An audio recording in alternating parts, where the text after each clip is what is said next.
Good morning, good afternoon, good evening, ladies and gentlemen, boys and girls. Welcome to Emergency Management Associates. We're coming to you from the Area Command, 392 miles west of Kitty Hawk Beach, North Carolina. We want to welcome everybody to our program this evening. Guys, it's a pleasure to be here with you. Now, we're going to talk about quite a few things. We're going to have a special guest on in about 10 or 15 minutes, but I want to talk about some things before we get started. Number one, ICE, Immigration Customs Enforcement. Now, this may sound a little bit strange to you. It did sound to me a little bit strange early on when I was doing the research for this report tonight. But ICE arrests have increased during President Trump's second term.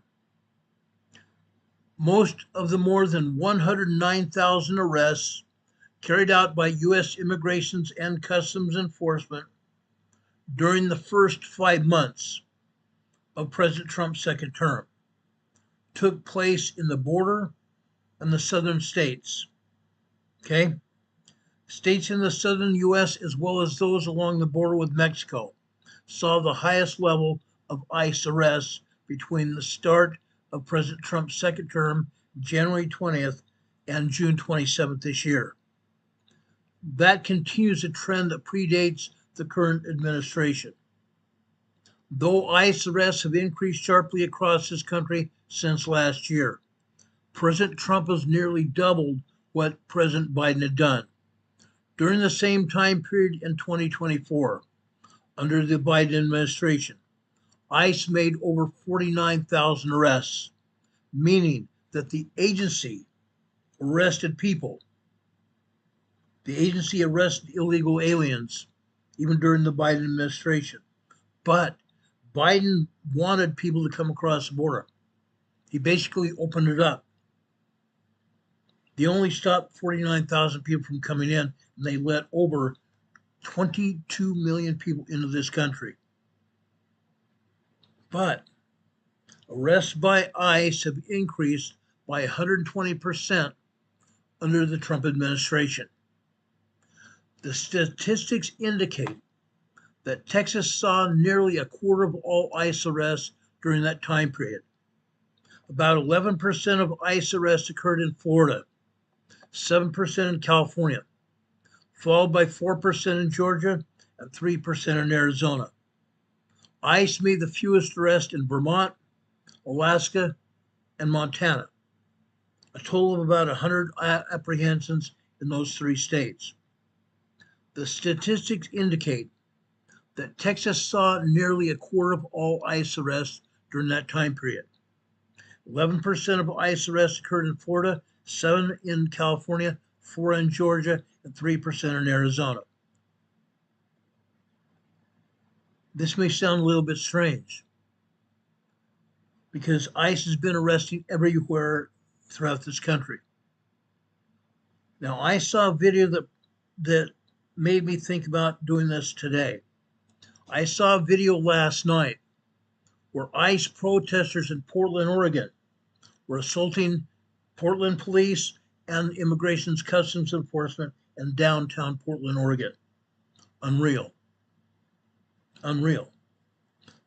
ICE was trying to just maintain themselves, let alone being assaulted by rocks, Molotov cocktails, bottles, great big huge tree limbs being swung at ICE agents and police. At one point in time, one woman spit in the face of an ICE agent and then slapped him. She went down. ICE grabbed her. Some other people tried to come and pull her back. They were not successful because ICE took their pepper spray and sprayed those people in the face, and they backed off. The woman who was arrested by ICE struggled. She went to the ground.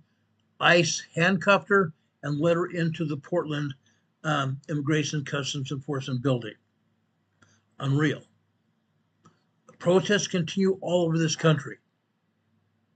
Overall, the individuals arrested by ICE between January 20th and June 27th came from nearly 180 countries. 180 countries. Most were from Latin America, the Caribbean, and Mexico. Latin America, the Caribbean, and Mexico, according to the data. Mexico was the most common country of citizenship, with nearly 40,000 of those taken into ICE custody coming from Mexico, listed as Mexican citizens. Nationals from Guatemala, Honduras followed with around 15,000 to 12,000 people respectively. Nearly 8,000 citizens were from Venezuela. I shouldn't say citizens. Nearly 8,000 illegal aliens from Venezuela were arrested. 5,000 were from El Salvador. Immigration experts said the concentration of arrests in southern and border states is not necessarily surprising. It can be largely attributed to geography. How easy was it to come across Mexico and the Central American states, and not states, those countries in Central America, and come through Mexico and into the United States? That's why. Okay? Demographics and the extent to which local law enforcement agencies cooperate with ICE. Okay? Now, California, Portland, or I shouldn't say just Portland, California, Oregon, and Washington, and California are not cooperating with ICE at all. Kathleen Bush Joseph, who is a political analyst at the Migration Policy Institute, a nonpartisan think tank, explained that ICE tends to focus its resources in areas where local policies permit law enforcement interaction with federal immigration authorities, such as Texas and Florida. Like I said, other places like California may also see high levels of ICE arrests because they have large communities of immigrants. However, California and California law enforcement agencies, for the most part, are not cooperating with ICE at all. Under the authority of Karen Bass, Mayor of Los Angeles, and Governor Newsom. There are counties, there are cities in California, including El Cajon. Other cities in the Imperial Valley.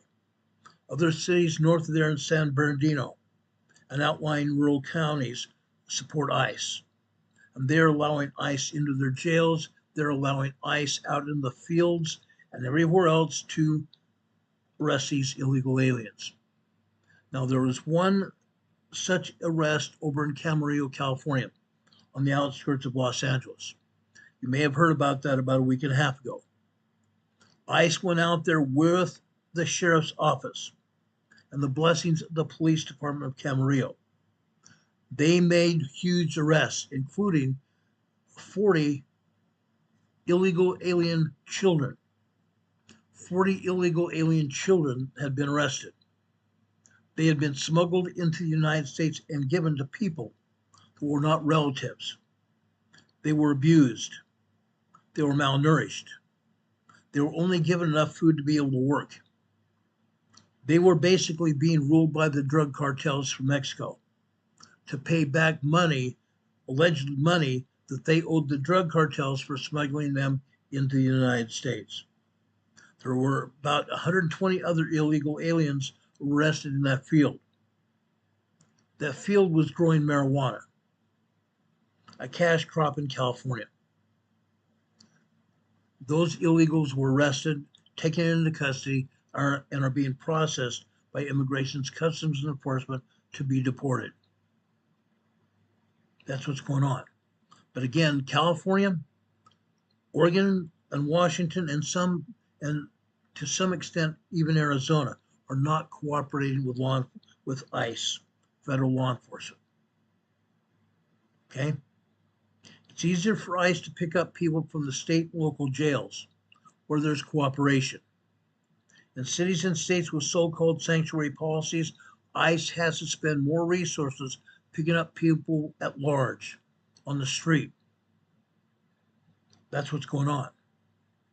But we need to also note that countries of origin for those arrested by ICE align with the broader immigration trends. Generally, we are talking about countries that are geographically close to the U.S. Latin American and Caribbean immigrants account for 84% of all unauthorized immigrants living in the United States. But in 2023, just 2 years ago, according to a recent report, ICE is responsible for arresting, detaining, and deporting immigrants living in the United States illegally, as well as other non-citizens who lose their legal status. Other non-citizens who lose their legal status. Now, there have been several instances, even during the last week or so, where people have been arrested, and their relatives, their families, their neighborhoods are saying they're here legally, when they're not. ICE knows that. The agency has been given a sweeping mandate by President Trump, tasked with carrying out his campaign promise of overseeing the largest mass deportation effort in American history. Under the Trump administration, ICE has reversed Biden-era limits on arrests in the interior of the country and have allowed deportation agents to arrest a broader group of individuals, including those who are in the United States illegally, but lack a criminal record. Again, I want to repeat, those individuals who are in the United States illegally and who lack a criminal record. First, ICE went after those with criminal records. Yes, we have arrested, we have deported gang members, and yes, I'm not supposed to say that. We have picked up gang members and those with criminal records. For the most part, a lot of those have been deported. We continue to pick up those people. Todd Lyons, who is the acting ICE director, said recently, while he and his agents are still prioritizing the arrest of violent offenders who are in the United States illegally. Anyone found to be in the United States in violation of federal immigration law will be taken into custody. Halfway into President Trump's first year back in the White House, ICE recorded 150,000 deportations. I want to repeat that. For 150,000 deportations during the first 3 months of President Trump's second administration, putting the agency on track to carry out the most removals since the Obama administration over a decade ago. CBS News reported that the tally is still far short of the 1 million annual deportations that President Trump officials said they're targeting. They're far short, but they're moving forward. They're definitely moving forward. Now, 150,000 people have been arrested and taken back to their countries. Taken back. They don't belong here. They never belonged here. But thankfully, we're getting these illegal aliens out of this country once and for all. We still have a lot of work to do. I know for a fact that there are terrorist organizations here in North Carolina. I know for a fact that there are terrorist organizations in South Carolina, Tennessee, and Kentucky hiding out in the mountains. They're doing that in Idaho. They're doing that in Montana and Wyoming and even Utah as well. They're planning for protests. They're also planning for great destruction. That's their problem. That's been always their issue. They don't like us here. They want to turn our country into a third world country. And even in Minnesota and Michigan, we have Islamic people there that want to turn our country into an Islamic nation, which it will never be. We, the United States people, will not allow it to happen. Not now, not ever. I, for one, will not let it happen myself. Ever. Ever. We have a president of the United States that wants to bless us and bless our country. We have a president of the United States that means business. He's always meant business. He's standing up for what is right. He's standing up for what we paid him to do, what we elected him to do. And we're not going to stop. Again, we're not going to stop. We can't. We can't, we won't. We must protect our country. We must protect our citizens of this country as well.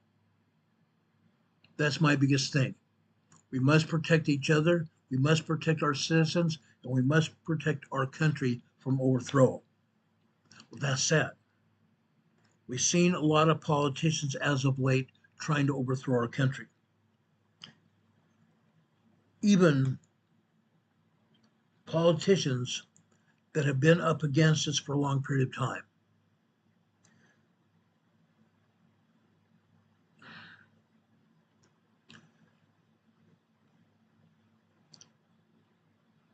Senate Minority Leader Chuck Schumer, Nancy Pelosi. Those are the top two Democrats in Congress and in the Senate that have tried over and over to take out President Trump. They're failing. They're failing because the people have asked President Trump to do what he's doing. We're not going to let that go. We're absolutely not going to let that go. We can't. We must save the Constitution of the United States. The Democrat communists here in this country want to overthrow the Constitution. They want to throw it out. They want us to become either an Islamic dictatorship or they want to turn us into a communist country, and that's not going to happen. Not on our watch. Not now, not ever. Now, Renee Steffi's here in the chat. She's talked about a flash flood warning issued by the National Weather Service today over in Albuquerque, New Mexico for Lincoln, New Mexico. Lincoln, New Mexico. They've had heavy rains, and now they're calling for flash flood warnings. Flash flood warnings in New Mexico. Okay? We need to be aware of this. It's not stopping. It is not stopping. Texas is also still having flash flood warnings. Now, there's something else going on here in North Carolina.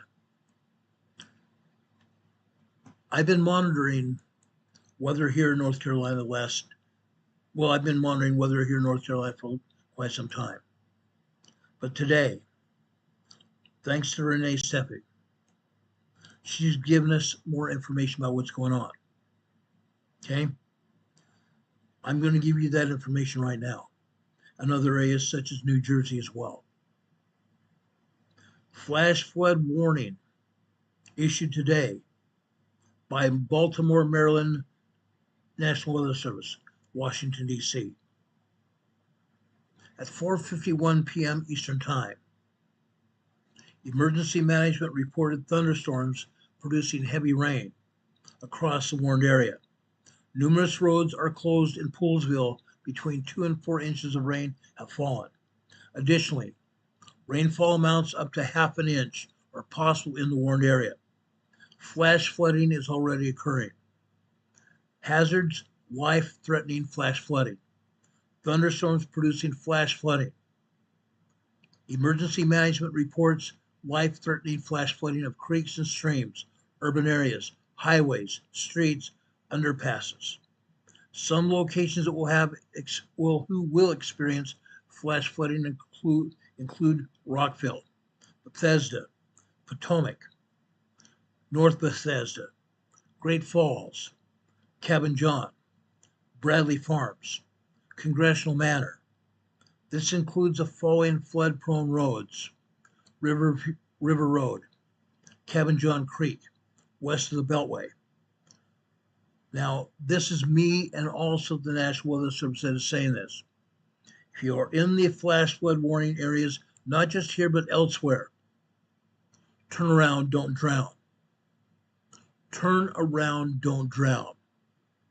Encountering flooded roadways, some of the water may undermine the roadways. If the roadway is going like this and water's flowing across it, you can darn well better believe that water may be underneath the roadway in the roadbed as well, washing away the roadbed. If the roadbed collapses, your car is going to go down in the water and be stuck. If you're walking across the roadway, 6 inches of water can sweep you off your feet. 6 inches of moving water can sweep you off your feet. 12 inches of water can float a car. Don't do it. Be aware of your surroundings. Do not drive over flooded roadways at all. At all. Now, over here in North Carolina, okay, more thunderstorms are happening. They're going to continue to happen, unfortunately. In New Jersey, Renee Steffi earlier talked about a heavy amount of rain due to thunderstorms in New Jersey. The National Weather Service issued a flash flood warning for Mount Holly, New Jersey. Flash flood warning for southeastern Mercer County in central New Jersey. Southwestern Monmouth County in central New Jersey. Burlington County in southern New Jersey. Northwestern Camden County in southern New Jersey. North Central Gloucester County in southern New Jersey. Northwestern Ocean County in southern New Jersey until 7:15 p.m. Eastern Time. At 3:10 p.m. Eastern Time, Doppler radar indicated thunderstorms producing heavy rain across the warned area. Between 1 and 2 inches of rain had already fallen. Additional rainfall amounts of up to 1 to 2 inches are possible in the warned area. Flash flood warning is ongoing. Flash flooding is ongoing or is expected to continue. Life-threatening flash flooding caused by thunderstorms. Radar indicated life-threatening flash flooding due to thunderstorms flooding creeks, streams, rivers, and urban areas, highways, underpasses. Some locations that may have flooding include Philadelphia, Toms River, Trenton, Camden, Gloucester City, Lakewood, Cherry Hill, Jackson, Evesham, Mount Laurel, Williamboro, Deptford. Again, turn around, don't drown. Turn around, don't drown. This is not to be taken lightly. We need to be serious about this. Again, Renee Steffi's put this out about Albuquerque, New Mexico, National Weather Service. Again, emergency management has reported thunderstorms producing heavy rain over the South Fork burn scar. Remember the South Fork burn scar? Major wildland fire last year. Now they have heavy rainstorm and thunderstorms ongoing. Between half to an inch of rain has already fallen. Additional rainfall amounts up to a quarter of an inch is possible in the warned area. Flash flooding is ongoing or expected to continue shortly. Remember the people who were killed in the Rudizio Downs racetrack area? Now that racetrack river has overtopped its boundaries. Heavy flooding is ongoing and has been reported along Highway 70. Water and debris up to 2 feet deep has passed over Creek Meadows Drive.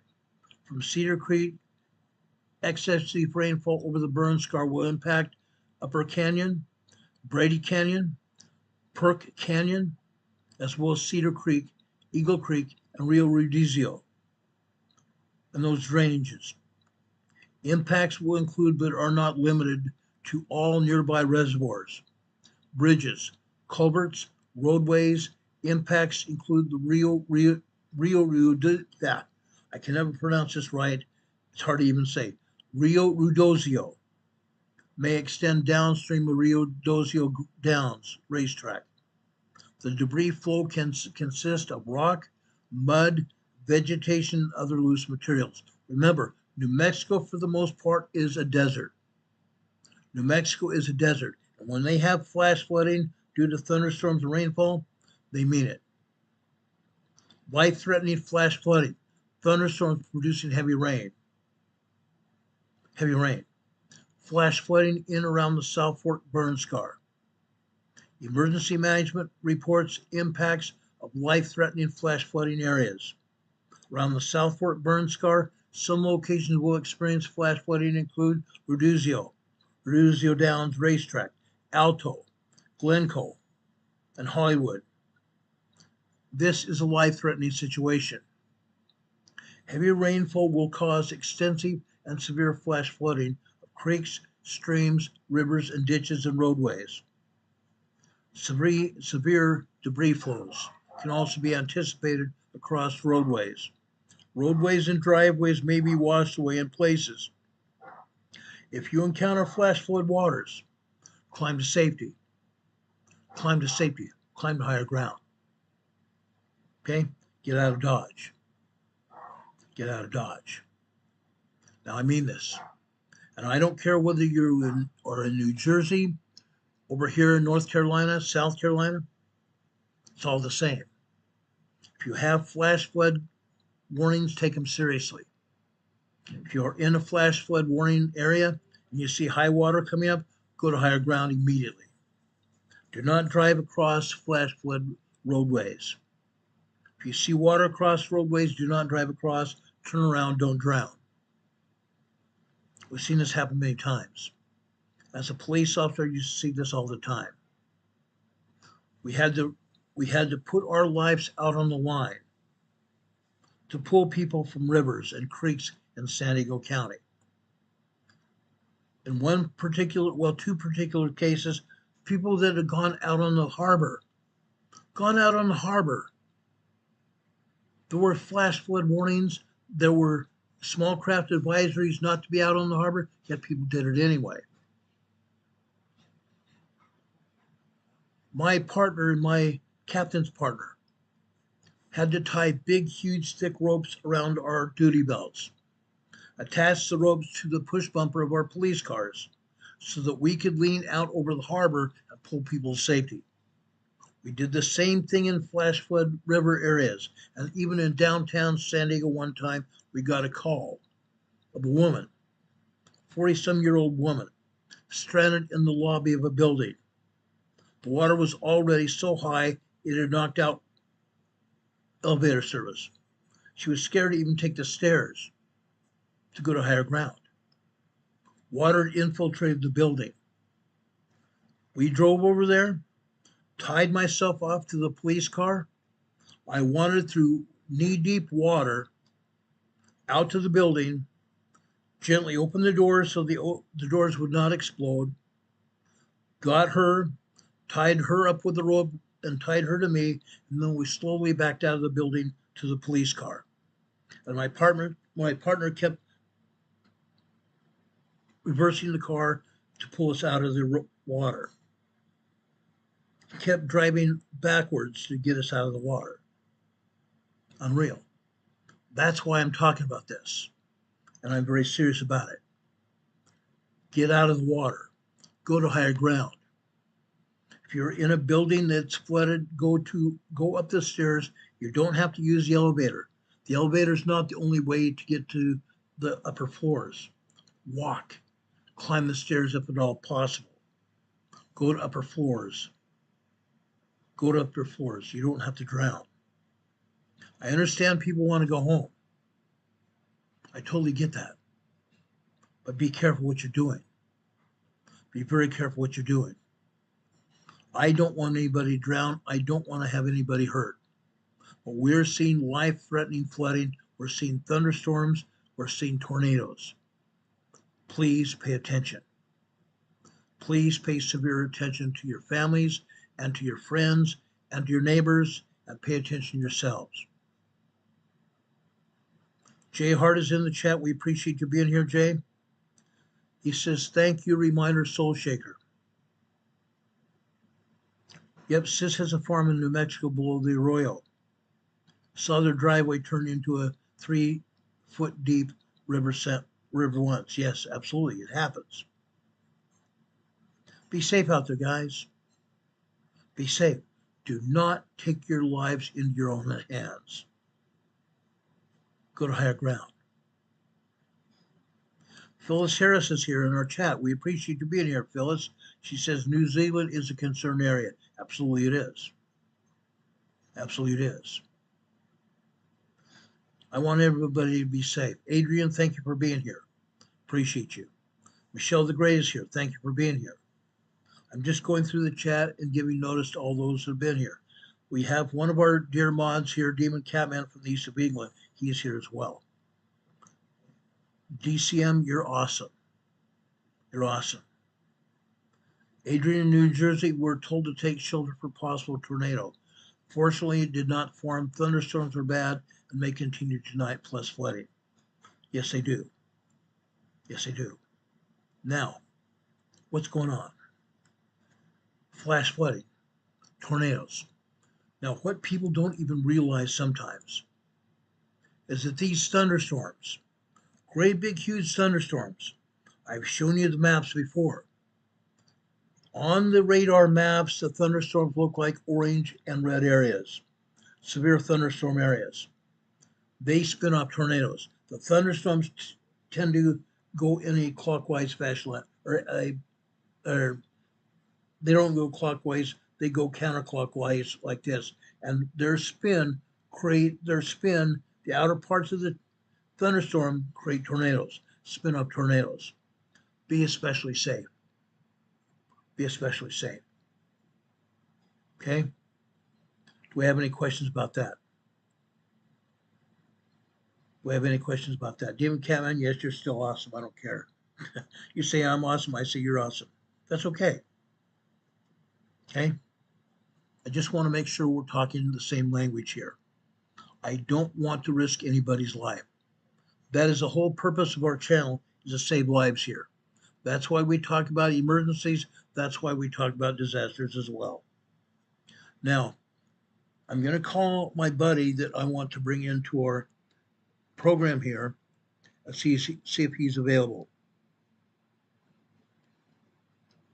Apparently, he was below deck on a boat. Apparently, he was below deck on a boat. So I'm going to try to get hold of him again.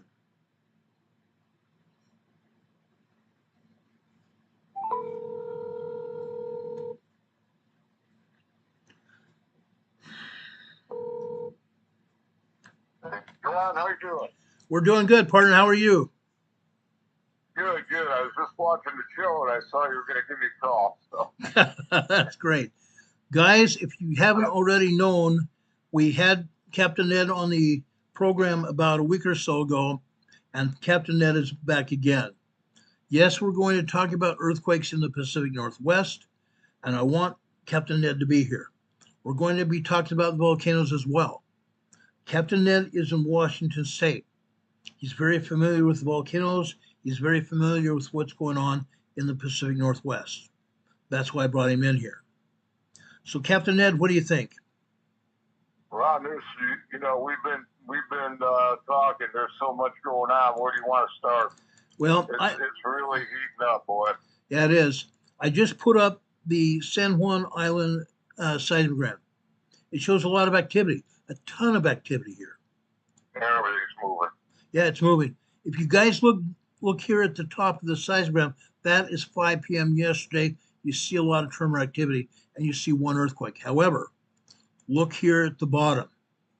This is present time. The bottom of this seismogram shows present time. Okay? From about 8 a.m. this morning until about 1:20 this afternoon. Look at all those earthquakes. Yes, earthquakes and tremors, but there are a lot of earthquakes here. And in fact, just after 8:15 this morning, we had several 2.7, 2.8, even 2.9 earthquakes hit here. Unreal. And they're still hitting. This is still ongoing. This is magma headed for the volcanoes. Magma coming off the Pacific Ocean headed to the volcanoes. Okay? Ned, what do you think? Well, Ron, did you see, I think a 4.3 just hit LA on San Andreas. Great. And also, I want to tell you, I didn't hear about it, but a couple hours before that big 8.7 hit off Kamchatka, Russia, one hit off Petrolia there, where it comes into California. Yeah. I've always used to watch that Petrolia. That's because I think that's an indicator too. But a quake happened off there about 2 hours before that big one hit in Russia. Yeah. So these plates are connected. I mean, it's really picking up. Yeah. It's at 8.7, and it was going at it before that. You and I know. Yeah. I just put up the USGS map. I'm showing the Kamchatka Peninsula earthquakes right now. All of these earthquakes here are aftershocks of the 8.8 earthquake that happened Tuesday night. Unreal. It's still ongoing. This is still ongoing. It's shocking like crazy. Yeah. All of these earthquakes, I just enlarge this here. All these earthquakes just southeast of the Kamchatka Peninsula are all 3.8, or excuse me, not threes. They're 4.8 moderate earthquakes, 4.9, 5.0, 6.0, and 6.5. All of them. The 6.0, 6.9 are very strong earthquakes. All the fives, yes, there's a ton of fives here. All the fives, 5.0 to 5.9, are all large to extra large earthquakes. Yeah, those are some big boomers. Yeah, yeah. Let's go over the big pond here, over to the Cascadia region. Okay. That's what I call it. You're picking up on that, right? Yeah. This is over here in the Blanco fracture zone. This earthquake here is on the southeastern Blanco fracture zone. This is a 3.3 small earthquake. This is off the coast of Langlois, Oregon. Langlois, Oregon. Yes, over here in Northern California, off the coast of Northern California here, we have a 2.0 earthquake off the coast of Trinidad, California here. South of that, off the coast of Petrolia, California, on the San Andreas. On the San Andreas Fault, this is a 2.0 earthquake here. Carol Stephen just gave us a $50 super chat. Thank you for that, Carol. I just gave you an EMA sticker, and I'm also giving you a thumbs up for that. We appreciate that so much. Thank you very much. Her comment here on the super chat was Jesus. I agree. Let's not forget to pray. Let's not forget to pray and remember our Savior, who atoned for our sins, our sacrifice to us. We appreciate that. Thank you, Carol, for that super chat. Getting back here, there's still a lot going on here in the Cascadia region. And yes, Ned, I have picked up on what you've been talking about for a very, very long time. Now, the big pond, the Pacific is, that's where all the action is. Yeah. Yeah. And right now, Ron, it's feeling exactly like 2019, 2020. Nothing would surprise me now. Yeah. In 5 minutes or five weeks or whatever, nothing would surprise me here. And I focus primarily, almost exclusively, on these volcanoes in Washington and all the ground movement in Washington. But it's real, bro. It's really going at it. Yeah, it is. We have USBS, and I'm called like I see it. I believe USBS is just that, BS. Here at Granite Falls, USBS is saying, oh, we've had an explosion, a 1.5 tremor explosion. Guess what? You're going to. This is a huge quarry. I don't know what kind of quarry it is, but it is a huge quarry. Yes, They're mainly rock quarries, Ron. Yeah, we're rock quarries in this region, I guess. But guys, we're going to see explosions here. Usually when the USGS says we have an explosion, it's not. It's not. It's a tremor. And tremors cause earthquakes. By the way, these explosions cause earthquakes. Don't let them fool you.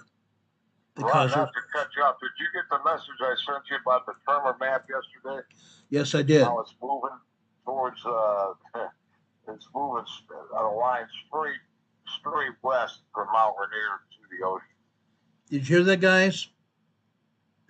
The earthquakes are running straight from the west. The tremors, and they've increased on to about 1.8 magnitude, which is big for a tremor. 1.6, 1.5, and they're moving, like I said, right on that magma pathway to Rainier. Yeah. And the ground heat map, it shows the heat underground is moving towards the ocean. Yeah. So you and I both know what that means. It's coming in. That magma's And they can I deny don't it. care what anybody says. Yeah, they can deny it all they want. They can deny it all they want. Down here, I moved the Well, map. you know, like we said, Ron, they came out and admitted that there's all these channels to the volcanoes. They've known that. See, that's part of their plausible deniability. Remember we were talking about that? Yeah. I sent you that news article, the news out of Seattle, where they came out and admitted that's old news. Yeah. They're throwing it all up against the wall and see what will stick. It's plausible deniability. You know where I'm going. I agree. They have USGS is showing a earthquake near Falls City, Washington. I just showed that. That's east of Seattle. South of there, southeast of Tacoma, just northwest of Mount Rainier, they're showing a 1.6 tremor over here near Wilkeston, Washington. Let's go over and take a look at Mount Rainier. Let's look at this. Let's see what they're showing us or not showing us. In a few minutes, I'm going to show you a seismogram from Mount Rainier. This is what they're showing us, and it's wrong. Yes, they're only showing us a handful of tremors. This is a zero. This tremor here or earthquake is a microquake. 0.7 microquake just north of Mount Rainier. Let's zoom in here to the caldera, to the summit of the volcano. We have 6 earthquakes here. Over on the southeast side, we have a 0.5 microquake. We have a 0.6 microquake. We have a 1.1 microquake. Over on the southwest side of Rainier, we have a 0.2 microquake. We have a 1.1 microquake. And up here on the western side of the summit, we have a 0.1 microquake. Guys, we have tons. There may be hundreds of microquakes here at Mount Rainier, but they're not showing it. They only want us to see what they want us to see, nothing else. Again, what Ned's saying here is plausible deniability. Plausible deniability. They want to say, hey, we tried to warn them, just like Hawaii or living on the coastline of Florida. You know, you can get hit by a big volcano in Hawaii or a hurricane in Florida. You know how we go back and forth on this. I think this sudden news, hitting the news with reading the same script about Mount Rainier. It's all over everything the last, 2 weeks? Yep. Well, then they can say, hey, we tried to warn them. We knew something was going on, but I believe they know what's coming. Yeah, they do. They wouldn't be doing this. That's just me. I agree. They wouldn't be doing this. I just brought up one of the seismograms from Camp Muir, just to give you guys a good idea of what they're not showing us. Look at all I told you about that one this morning, right? Yeah. Look at all the microquakes here and tremors. Tons of microquakes and tremors. There is more than 100 microquakes and tremors on this particular seismogram. Over 100. Over here on the Camp Muir seismogram. That's right up on the crater. That's right up on the crater. Yeah. Over here at the bottom here, on the right-hand side, on the vertical blue line. This is an earthquake. This is a 2.8, 2.9 earthquake. This happened at approximately 4:44 this morning. 4:44 this morning. A 2.8, 2.9 earthquake. They're only showing one earthquake here. The rest of these are all tremors. Look here at the bottom left hand and the bottom right hand side here. Over on the right, we're seeing a buildup of magma here. Where the line is thicker, gets really thicker. Then we come over here to the left where it continues. Starts here in the blue line, gets thicker, comes over here on the red line, which is next, which is the blue line here on the left-hand side is at 11:30. Continues over here at 11:40, about 11:40, I want to say 11:43, 11:44, buildup of magma. Then it continues over here at what's backwards. It's but backwards. They got the red line after the blue line. Okay? The red line builds up here and it continues over here in the blue line. Magma. A lot of magma. And with that magma, we have microquakes and tremors. But you see microquakes and tremors all over this seismograph because there's magma flowing through the magma chamber of this volcano. A lot of magma. This is not the only one. Let's go. Yeah, these seismos they're lit up like a Christmas tree, Ron. Yeah. The whole chain. Yeah, absolutely. They really are. Let's go look at Camp Sherman. Look at Camp Sherman. Here we see large earthquakes, we see some minor earthquakes, and we have a magma churn signal. The magma churn signal is typically 23 to 24 lines high. This particular magma churn signal is 1, 2, 3, 4, 5, 6, 7, 8 lines high. That means this particular machine has been turned down to only show us 30% of real world. When the magma churn signals only show us 30% of real world, the whole seismograph has been turned down to only show us 30% of real world. The seismograph of the machine has been turned down. They don't want us to know exactly what's going on. They're hiding the information. The vertical lines out to the right side of that magma churn signal are steam signals. Mount Rainier is steaming. We're also seeing earthquakes here. Over on the far right side at approximately 9:30 last night.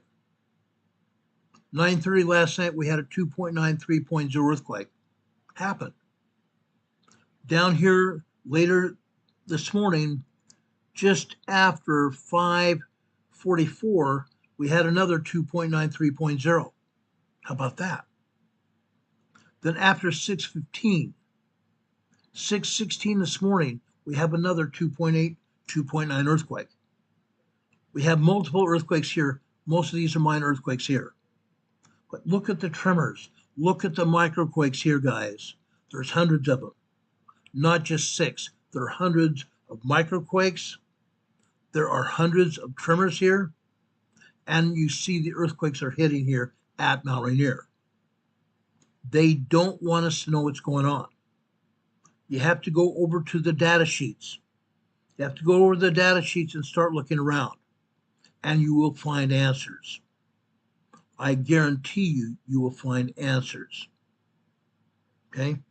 They can hide it all they want, but they can't completely hide it because there's people like myself, and I am the only person here on YouTube that are showing the seismographs.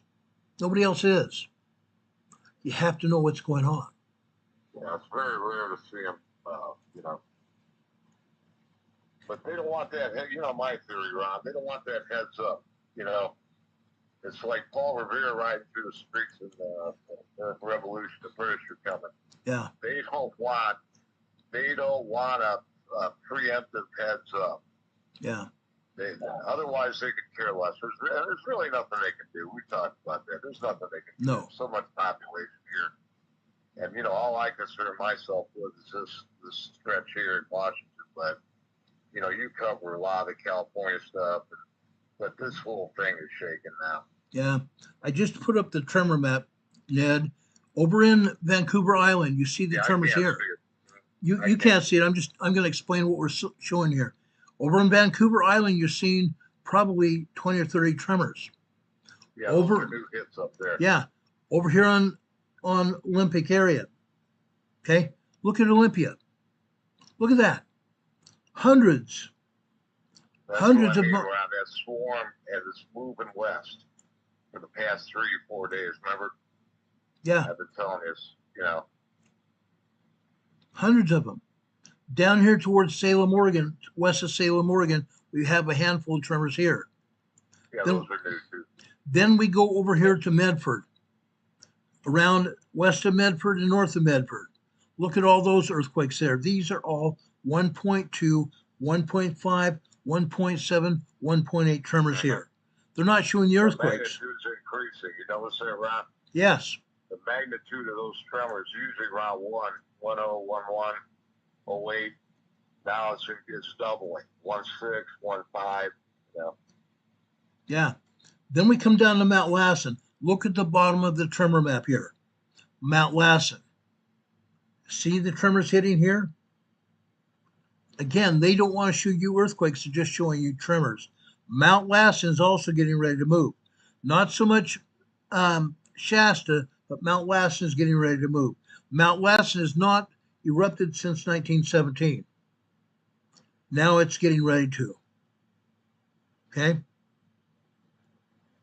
Unreal. It's unreal. Do any of your subscribers have any questions around it? So far, they're not showing really any questions, mostly comments here. Comments say they don't want to save just your souls and your kids. They want to kill us. All this stuff that they're doing is trying to end people's lives. They're trying to end kids' lives. Why do you think? I'm going to ask you this question. Why do you think that so many kids died of COVID? They forced the kids to get COVID shots to go to school. Now there are a rash of children dying of COVID. Oh, yeah. Not the disease, but the shot. The mRNA changed their medical systems inside their bodies, and the kids are dying. We're having earthquakes here because the United States Geological Survey, primed by the politicians, are trying to kill people.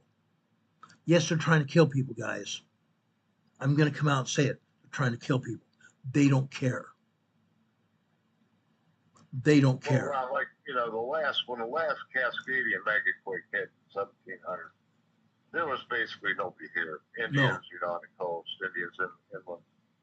But now, like last time, the Indians were horrified when the white man started building on Seattle, Portland. They said, you can't build there. You don't know what's going to happen. Because this is a regular event. They pass the knowledge on. Well, now it's all built up, and I mean, there's more people, than ever. And like I say, there's nothing the authorities can do about it. It's just they're just going to let it rip. I mean, you know what I'm saying? Yeah. It's like even when they tell people evacuate for hurricanes, I used to sit down there and watch it. They don't move. They sit there. Yeah. And they're swimming. They wonder how that happened. Well, this, you know where I'm going. There's nothing they can do about it. No. They're just going to let it rip. No. I just put up a seismogram from Hidalgo Island. Look at all the tremors here. This is all caused by magma. Look at the thick lines here.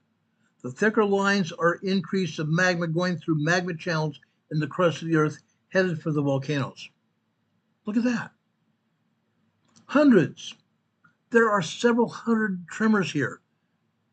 Several hundred tremors. They're not talking about this, though.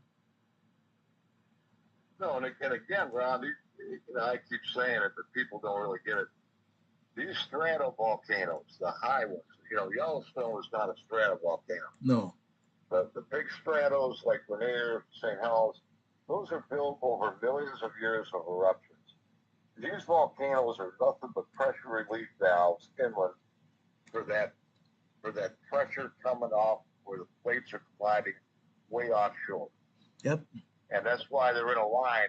I believe the geology, from being the sinkhole business, the geology won't let that spread past those volcanoes. You know what I mean? Right. So they're in a line, and they just popped up, in a line because that's where that magma stops. That's just my theory. It can't go any further. That's why if you look at an aerial shot of the volcanoes, they're in a line. Yeah. Baker, Rainier, St. Helens, Hood, Adams is off to the left. But they're basically in a straight line. Right. These things have been there for millions of years blowing their tops. And all we're going to see is just a replay. I hate to put it like that, but you know what I mean? It's true. It's true. This is San Juan Island, guys. Look at the earthquakes and the tremors here on San Juan Island. What Captain Ned is saying is absolute truth. Look at this. More and more magma pouring through the magma channel in the crust, headed for the volcanoes. And the magma channels here are connected to the volcanoes. Each of the volcanoes also connected to the other volcanoes. They finally came out and admitted it this year. Before this year, they said, "Oh, you're wrong." I don't know how many. Just a couple weeks ago, or whatever it Yeah. was. I can't, And But I they, laughed when I saw it. I said, "Well, there's something, there's something coming. They know something's coming." yeah, they know it. They know it. But I want to just show you this because I want you to see it. I don't want you to hear it third hand. I don't want you to say, "Oh, nobody told us about it." This is what's happening. This is Ferndale, Washington. Look at all these tremors and earthquakes. All kinds of tremors and minor earthquakes. Minor earthquakes are 2.0 to 2.9 earthquakes. We have plenty of them here. All over the place. All over the place.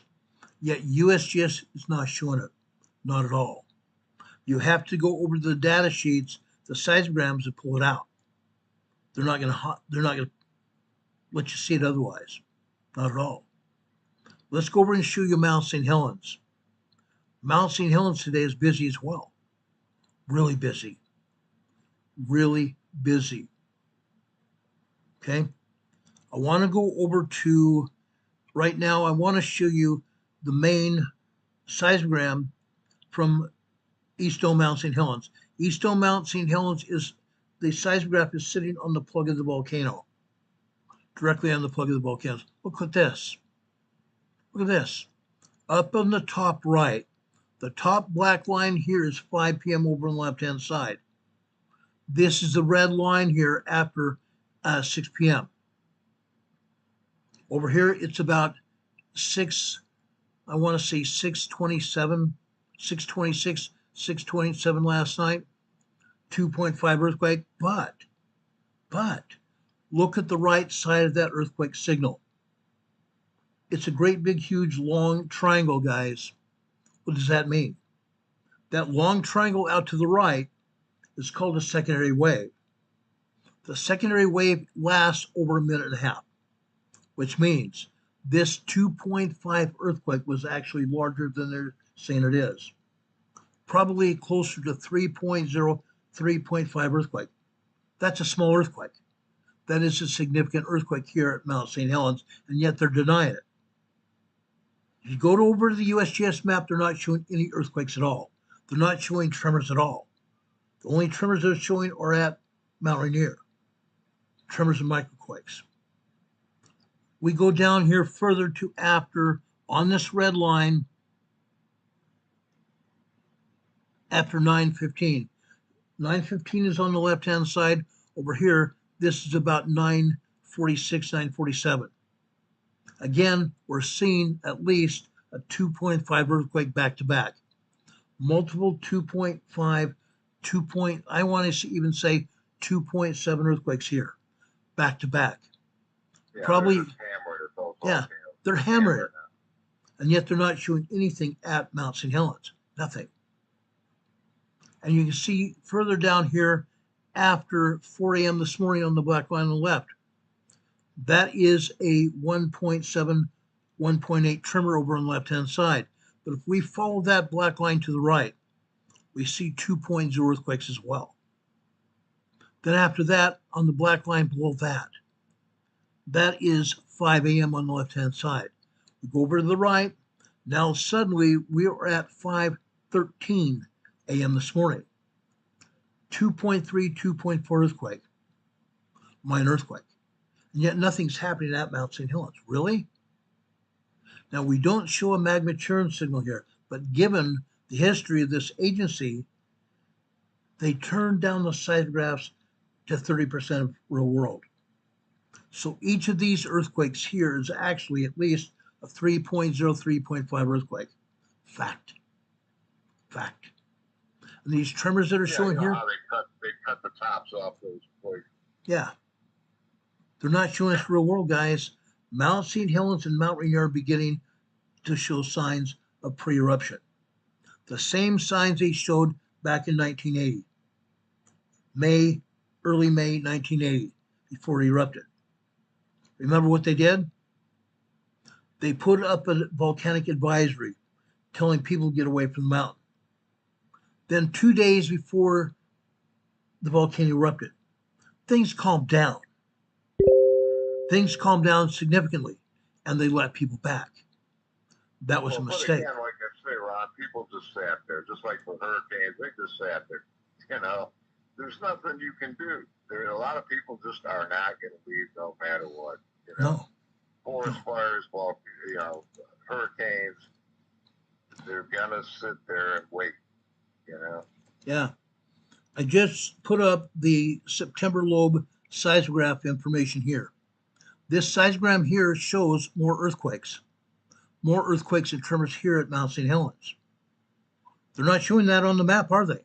Not at all. Not at all. The September lobe seismograph sits up on top of the caldera of Mount St. Helens, almost directly beside the plug of the volcano, where East Dome Mount St. Helens sits. This shows more activity. This shows significant activity here. Let's go over to September lobe seismogram BDFCC01. This shows you the magma coming into the volcano here. The magma coming into Mount St. Helens. Up at the top, there's a little bit of magma activity.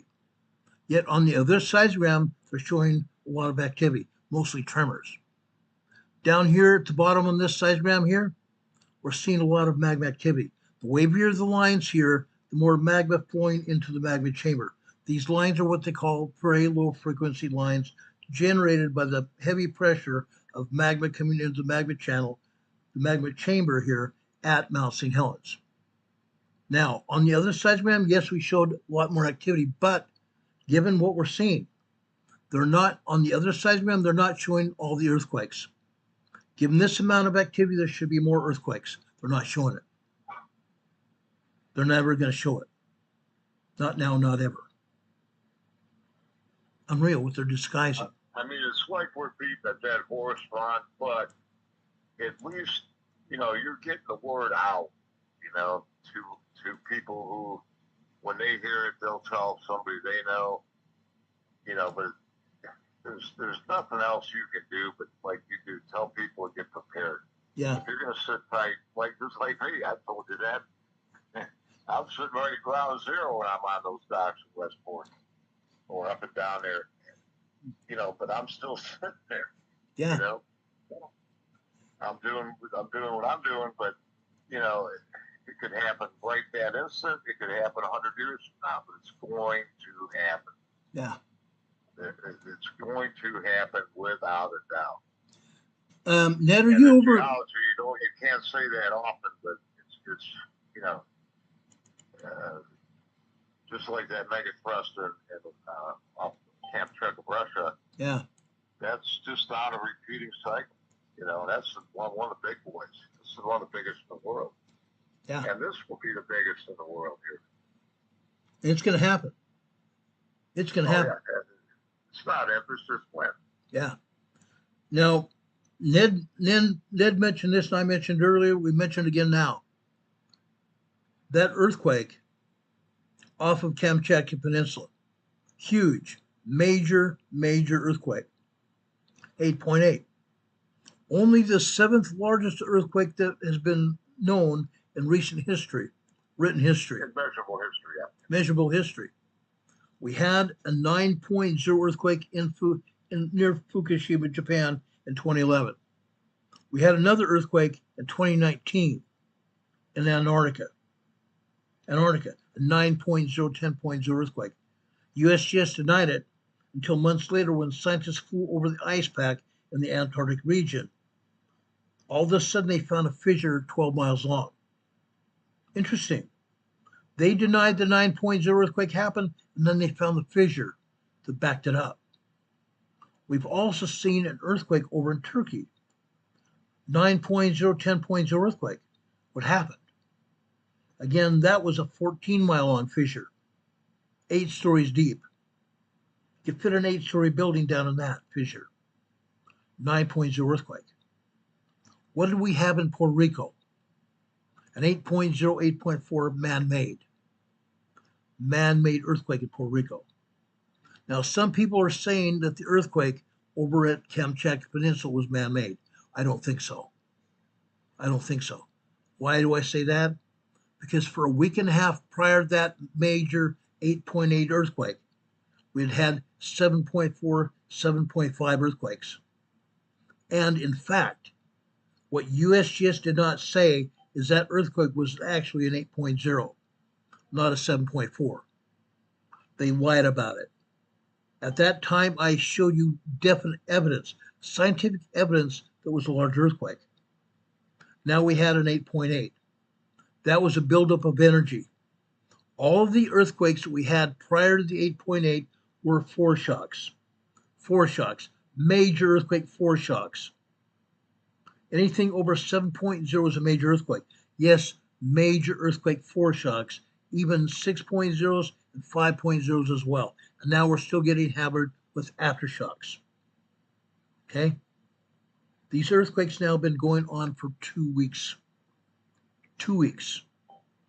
And they're going to be going on for a long time. Every time we have a major shock like this, we're going to have aftershocks for years afterwards. Now I told you about that earthquake in Turkey that created that 12-mile long fissure, 8 stories deep. 9.0, 10.0 earthquake. What happened there? Today, in Turkey, there are over 36 aftershocks today. 36 aftershocks from an earthquake that happened 2 years ago. 2 years ago, 2013, April 3rd, 2013. We're still having 36 aftershocks now. Over in Puerto Rico. It shows you the incredible forces involved. I mean, it's mind-boggling. Yeah, in Puerto Rico. It happened in 2019, December 26th and December 28th, 2019. We had an 8.0 and an 8.4 respectively down in southwestern Puerto Rico. We're still seeing aftershocks today of 2.0s, 1.5s, 2.8, 2.9, and 3.5 earthquakes in Puerto Rico 6 years ago. Actually, it's 5.5 years ago. Unreal. As Ned said, these earthquakes pack a punch. Unreal.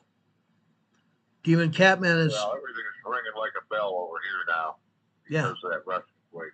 Yeah, it is. And you know, we were talking about how it was registered right at the end of the seismos, which stop at 5 o'clock each evening. Yeah.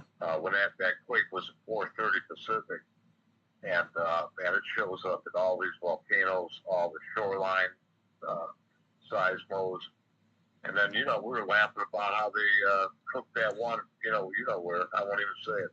How they changed that one. I told you it was clear as a bell when it did. Then they bloodied it up. Why? Why would you even bother? But I know what I saw, and that happens to us all the time. Watch these things. Yeah. Wilson's here in the chat saying one thing, and then they change it, think they're slick. Well, some people are watching. Yeah. Wilson is here in the chat saying you see fissures in granite countertops. The weakest point in the stone breaks. They easily break. That's what we're seeing. Mount Rainier broke, didn't it? Mount Rainier had some heating back 5 years ago. Mega heating at the top of Mount Rainier, and we had a great big huge lahar. USGS denied it. I showed film of it. I had film of it, guys. I showed it live on the air. USGS denied it. Then several days later, after they discovered that lahar had caused damage to roadways within Rainier National Park.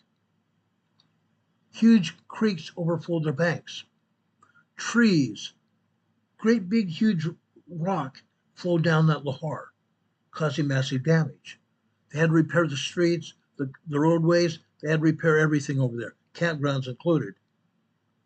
Yet they still denied the lahar happened. They denied that the ice and snow at the top of Mount Rainier came down due to heating of the volcano. This has been going on for time immemorial.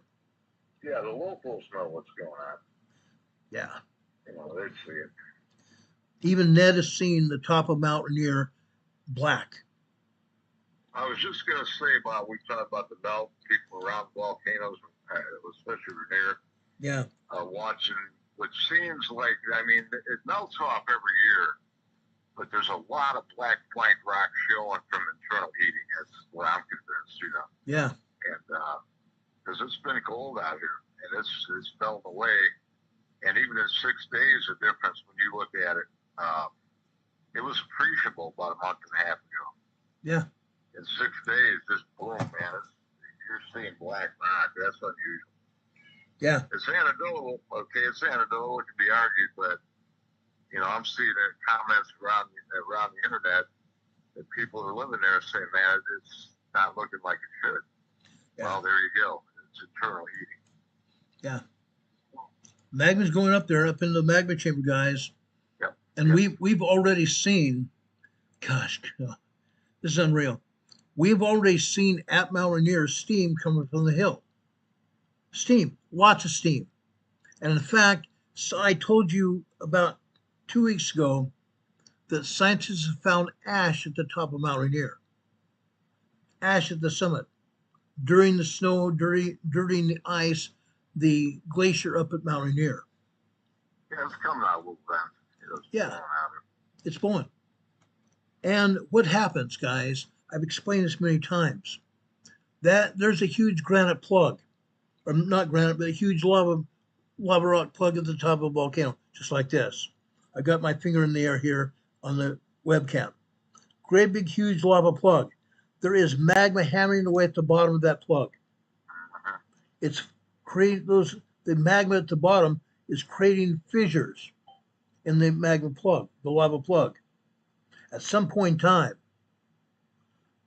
there's already fissures, cracks in the rock. At some point in time, that crack is going to pop. It's like little pinhole leaks in a radiator in your car, and then all of a sudden it splits. Yeah. You know, the pressure is just going to accumulate, hit the weak spots, and crack it. You know. Yeah. Those fissures at the top in that plug, there's tiny fissures in the plug. Actually, I don't even believe they're tiny anymore. Mount Rainier has been steaming for many years.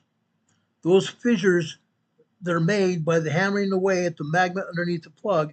Those fissures have been releasing steam from the magma. 6 to 7% of all magma is water. Water. As that steam comes through those fissures, the steam, the heat, enlarges those fissures. Yeah, that water rock does not compress. Water will not compress. No. And it's enlarging those cracks, and then we're going to have a monumental explosion, a catastrophic eruption at Mount Rainier. That's what's going to happen. All those glaciers are going to melt with 2,000-degree lava coming out of the volcano. They're going to melt. Well, again, Ron, and not to cut you off, but when I think about this, Rainier is like, 50-some miles from Seattle, right? Right. Well, Seattle was formed, they killed Seattle. We talked about this last time. That's all one big debris field from Lahars coming all that way from the major eruptions over hundreds of thousands of years. Mm-hmm. Okay, it's carrying all that timber, all that mud, and depositing it right there. So that's what Seattle's built on. That's why those Indians were horrified. You can't build there. Well, guess what? And we did. White man built there, and it's just the price you're going to pay living there someday. Might be 100 hours from now, might be 100 years from now, but it's going to go. Yeah. That whole area, guys, we talked about this before. That whole area, Friday Harbor, Fildago, Loomy Island, that whole area is built on lava. Lava from Mount Rainier. Yeah, old timber. I mean, giant trees that are rotting away down. I mean, and like you talked, when the big mega thrust quake hits, that's all going to liquefy. It's just going to shake, and everything is just like quicksand. You know, it's just like a sinkhole. When that thing gives, it doesn't matter what's on top of it, it's coming down. Yeah. The forces involved, people can't comprehend. You cannot comprehend. No. It's going to be unreal. Did you see what I told you about that horse camp Seismic south of Adams, the only one around Adams? Yes. Which they've got rid of those. We used to watch the ones on Adams. I mean, they had them real close. Now they're not there. Well, guess what? Adams is the sleeping giant of this whole thing. And did you see what I sent you about horse camp? Yes. That Seismic to the south. Yep. I mean, you can just see the magma pumping. My theory is right straight out of Columbia, right straight up to Adams. Columbia River is a giant magma channel. Yeah, and it it is. sees Hood, too. Hood is way by the ocean, but I'm telling you, that whole thing is moving. Everything's shaking. Yeah. I just put up the USGS map showing Mount St. Helens and Mount Hood here. Actually, I'm showing Mount Hood. I'm sorry, I was going to show you Mount St. Helens and Mount Adams. My bad. Right Did you there. look at horse camp, Ron? Yes, I've looked at horse camp. That one, I looked at it from, oh my gosh, it's just, and you can interpret it better than I can, but that's what I texted you today. Yeah. Take a look at that horse camp. That's well south of Adams. Yeah. It's just showing that magma coming straight up into it. My theory, again, that's me. Well, I don't think it. You might say it's your theory, but I agree with you. I don't think it's theory. I think it's fact. They know it. Right. They know what's going on. All kinds of. Well, Adams, they don't talk about Adams. That's the sleeping giant. That's the monster. Yeah. That magma chamber I've heard years ago is enormous under that. And I believe that feeds the other ones too. Yeah, it really does. Saying it's 35 miles almost dead east of State Helens. Yeah. Mount Adams. Yeah. It's getting ready to go, guys. And again, I'm just backing up what you're saying, man. Yeah. USGS is not showing it at all. We go over to the Pacific Northwest Seismic Network, they're still not showing it. They don't want anybody to know it. They used to show Mount Adams all the time. When I first started doing this program 6.5 years ago, we were able to see what was going on at Mount Adams. There was no encryption. There was no hiding the information. Now they hide it. They see Captain Ed and I come on their sites, and they hide the information. Well, they just got rid of it. I mean, it's because I know there used to be seismic right up there. Because I would watch them, in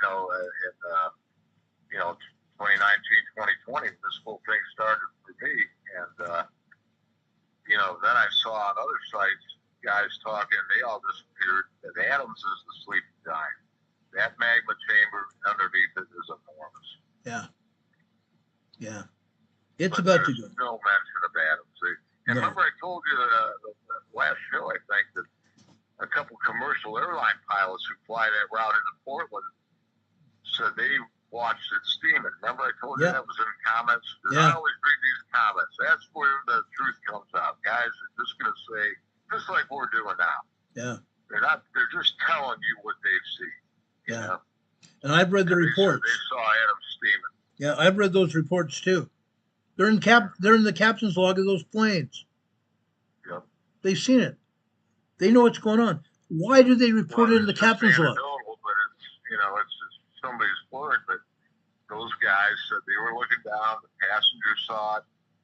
And they fly that route probably every day. Every week. Yeah. You might ask why. Ron, I got some parts coming. Let me get back to you. Okay, brother. Okay. Thanks, brother. All right, Ron. I'll see you later. All right, Ned. Thank you. God bless. Bye-bye. That was Captain Ned from Washington State, guys. He's over near Ocean Shores, Washington. He has crab cages, clam cages and stuff on the bottom of the ocean floor there. And he goes out on the boat, picks up these cages, and he sells the crabs, the shellfish, the lobster and stuff commercially. But anyway, we've been talking about Mount Adams and Mount St. Helens right here. Mount Adams is a sleeping giant. There's a huge magma chamber there. And as Captain Ned said, and I've had it verified through pilots that have flown over and near Mount Adams, they put it in their captain's log of the plane. They wanted to make it known. Why? Because when Mount Adams blows, nobody's going to want to be near that mountain. When Mount St. Helens blows, nobody's going to want to be near that mountain. They know these volcanoes are moving. They know they are in the process of eruption. They're in the process. They're not erupting now, but they're in the process of eruption. Now, I got told by someone from USGS weeks ago, oh, Ron, you don't know what you're talking about.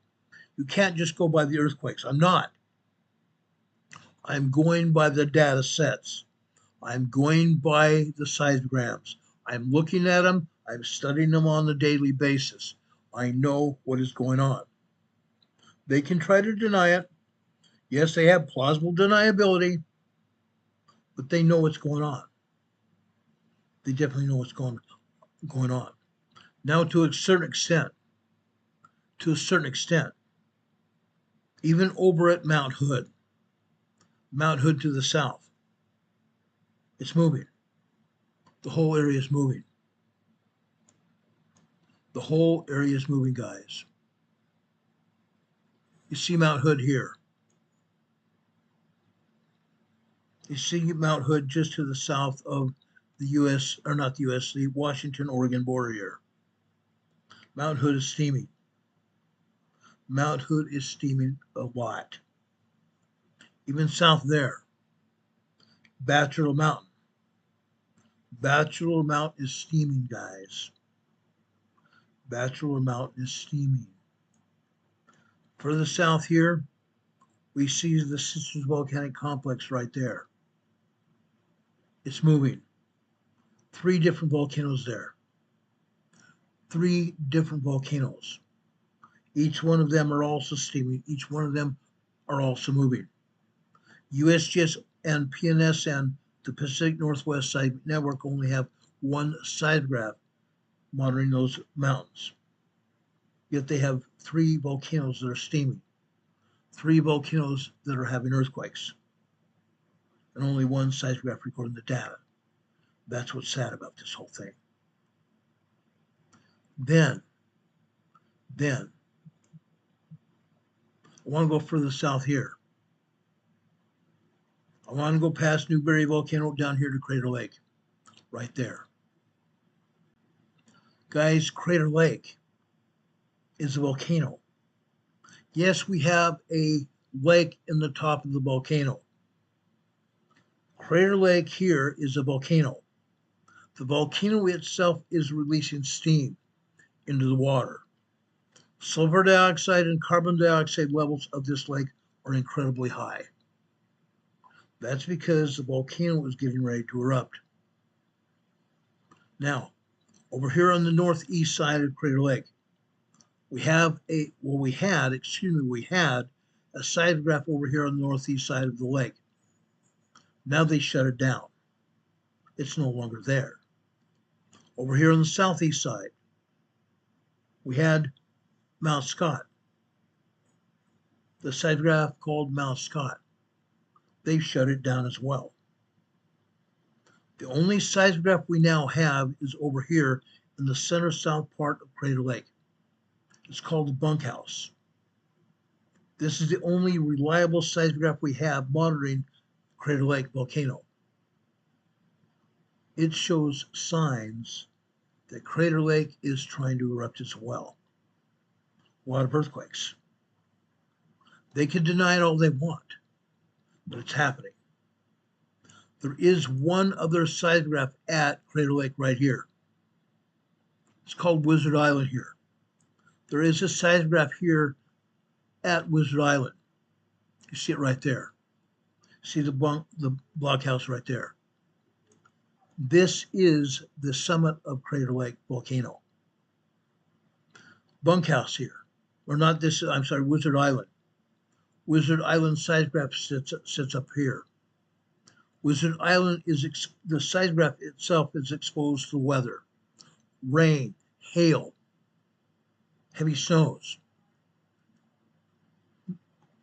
Wizard Island seismograph is not necessarily a responsible seismograph to pull information from, because it is exposed to the elements.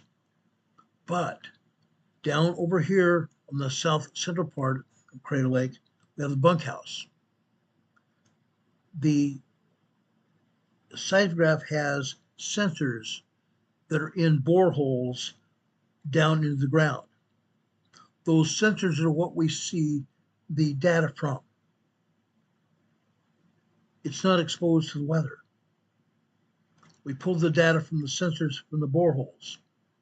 That's why the bunkhouse is the most reliable seismograph we have.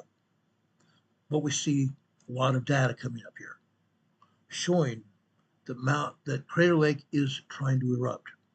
Trying. Not quite, but it's trying. There's a lot of data there. All these areas are called the Cascade Mountain volcanoes. The Cascade Mountain volcanoes. We go down here into Northern California. What do we have here in California, guys? Mount Shasta here. Yes, Mount Shasta is an active volcano. We have 11 or 12 seismographs all around Mount Shasta. Only 2 or 3 are actually operational. All the rest of these seismographs have either been shut down or are putting out erroneous information. Mount Shasta is active, but it's not likely to erupt anytime soon. With that said, 6 years ago, when I was putting out information about Mount Shasta was very active. We were seeing earthquakes on a daily basis, and I'm talking about small 3.0 to 4.0 earthquakes hitting here at Mount Shasta on a daily basis. Now, as Captain Ned and I discussed, they have turned these seismographs off. They've turned these seismographs off. The one main seismograph over here on the north side of Mount Shasta is putting up erroneous information now.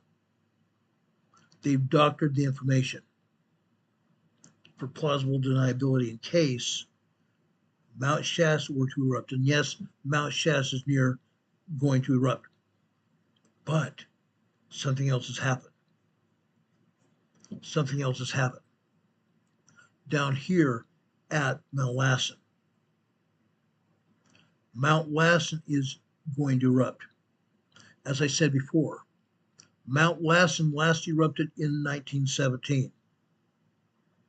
Now it's gearing up again, showing every sign of a possible eruption. We're going to continue to monitor Mount Shasta and Mount Lassen, as well as Mammoth Mountain over to the east central part of California, over on Long Valley to the east of there. Long Valley, by the way, is a supervolcano. And it is showing signs of good-sized earthquakes. Good-sized earthquakes. However, its steam is not erupting as much as the other volcanoes are. Long Valley is not erupting steam as much as the other volcanoes are. Now, 5 years ago, Mammoth Mountain did erupt in the middle of the night. Through ash all over the top of the mountain. They closed Mammoth Mountain in the middle of the ski season because there was so much ash on it. Plus, I believe they thought they were scared of putting anybody on the mountain because Mammoth Mountain could erupt. It still could. But again, they've shut down almost all the seismographs around Mammoth Mountain as well. They don't want anybody like me that I have been seeing and watching these volcanoes for a very long time. They don't want me telling people like you what is actually going on. They don't want it to happen. They don't want it to happen. But it is going on, guys. It's going on. I've proven it time and time and time again. The whole place is moving. Now, I have a dear friend, a dear sister, a lady whom I'm very good friends with over on Mount Shasta. She lives there. She's felt the vibrations in the ground. She's seen Mount Shasta move. She's seen the steam. She knows exactly what we're talking about. Her name is Hurricane Heather. You've seen her in the chat recently. She's our weather girl as well. She's presently studying the weather patterns and also putting out tornadic information over on our messenger. We have a messenger thread on Facebook Messenger. Okay, you can go over there. It's under, what's it called? It's called Weather and Wildfires. Heather and Renee Steppe monitor this messenger and put up information about tornadoes, put up information about thunderstorms, put up all kinds of weather information, even about hurricanes. Now, speaking of hurricanes, let me take down this USGS map. I want to get back to our webcam and our EMA banner here, but I want to tell you about weather as well. We've talked about here on this chat today, on this program today, we've talked about weather systems in New Mexico. We've talked about weather systems in Texas, weather systems over on the East Coast. Yes, we have weather systems here. We do. We have a great deal of weather going on here, even here in South and North Carolina where we live. Okay, a lot of weather. We are having thunderstorms here. I see heavy duty black and gray clouds moving in here. We're probably going to get rained on again tonight. Okay, today it got up to about 95 degrees, a lot cooler than it was earlier this weekend during the past weekend. During the past weekend, it was up to 105 on Saturday and Sunday. Heavy duty temperatures. Now, I'm going to tell you this. Some of those temperatures are going to continue, but starting tomorrow, the temperatures are going to decrease rapidly. Starting tomorrow, we might see upper 70s, early 80s, upper 70s, low 80s temperatures during the next week. There is a low pressure system coming in that's going to reduce the temperatures. Also, we're still going to see some rain, possibly. We're going to see thunderstorms coming in as well at night. But this low pressure system is going to bring us lower temperatures, which are a godsend. We had a heat dome built in over the top of us, a great big huge heat dome. That's going away. That's going away. Now, Demon Catman's here in the chat talking about Yellowstone. Yes, Yellowstone is a hotspot. It's been a heavy-duty hotspot for years. Now, I want to tell you this, in my opinion. I monitored Yellowstone like the back of my hand. Our dear friend Mary Greeley reports here on YouTube. She is an expert when it comes to Yellowstone, but in my opinion, I do not believe Yellowstone is even close to eruption. Not even close to eruption. Yes, it's putting up steam. That is because of magma that's coming in directly beneath the ground. Magma is coming in directly beneath the ground and heating up the groundwater. Groundwater temperatures are about 140 degrees to 200 degrees Fahrenheit. Very hot. And in fact, this past Monday, there was a 16-year-old teenager. He was walking on the ground where he shouldn't have been. There are established trails in the North Geyser Basin. There are wooden walkways, boardwalks to walk on. But in this case, guys, excuse me for just a second.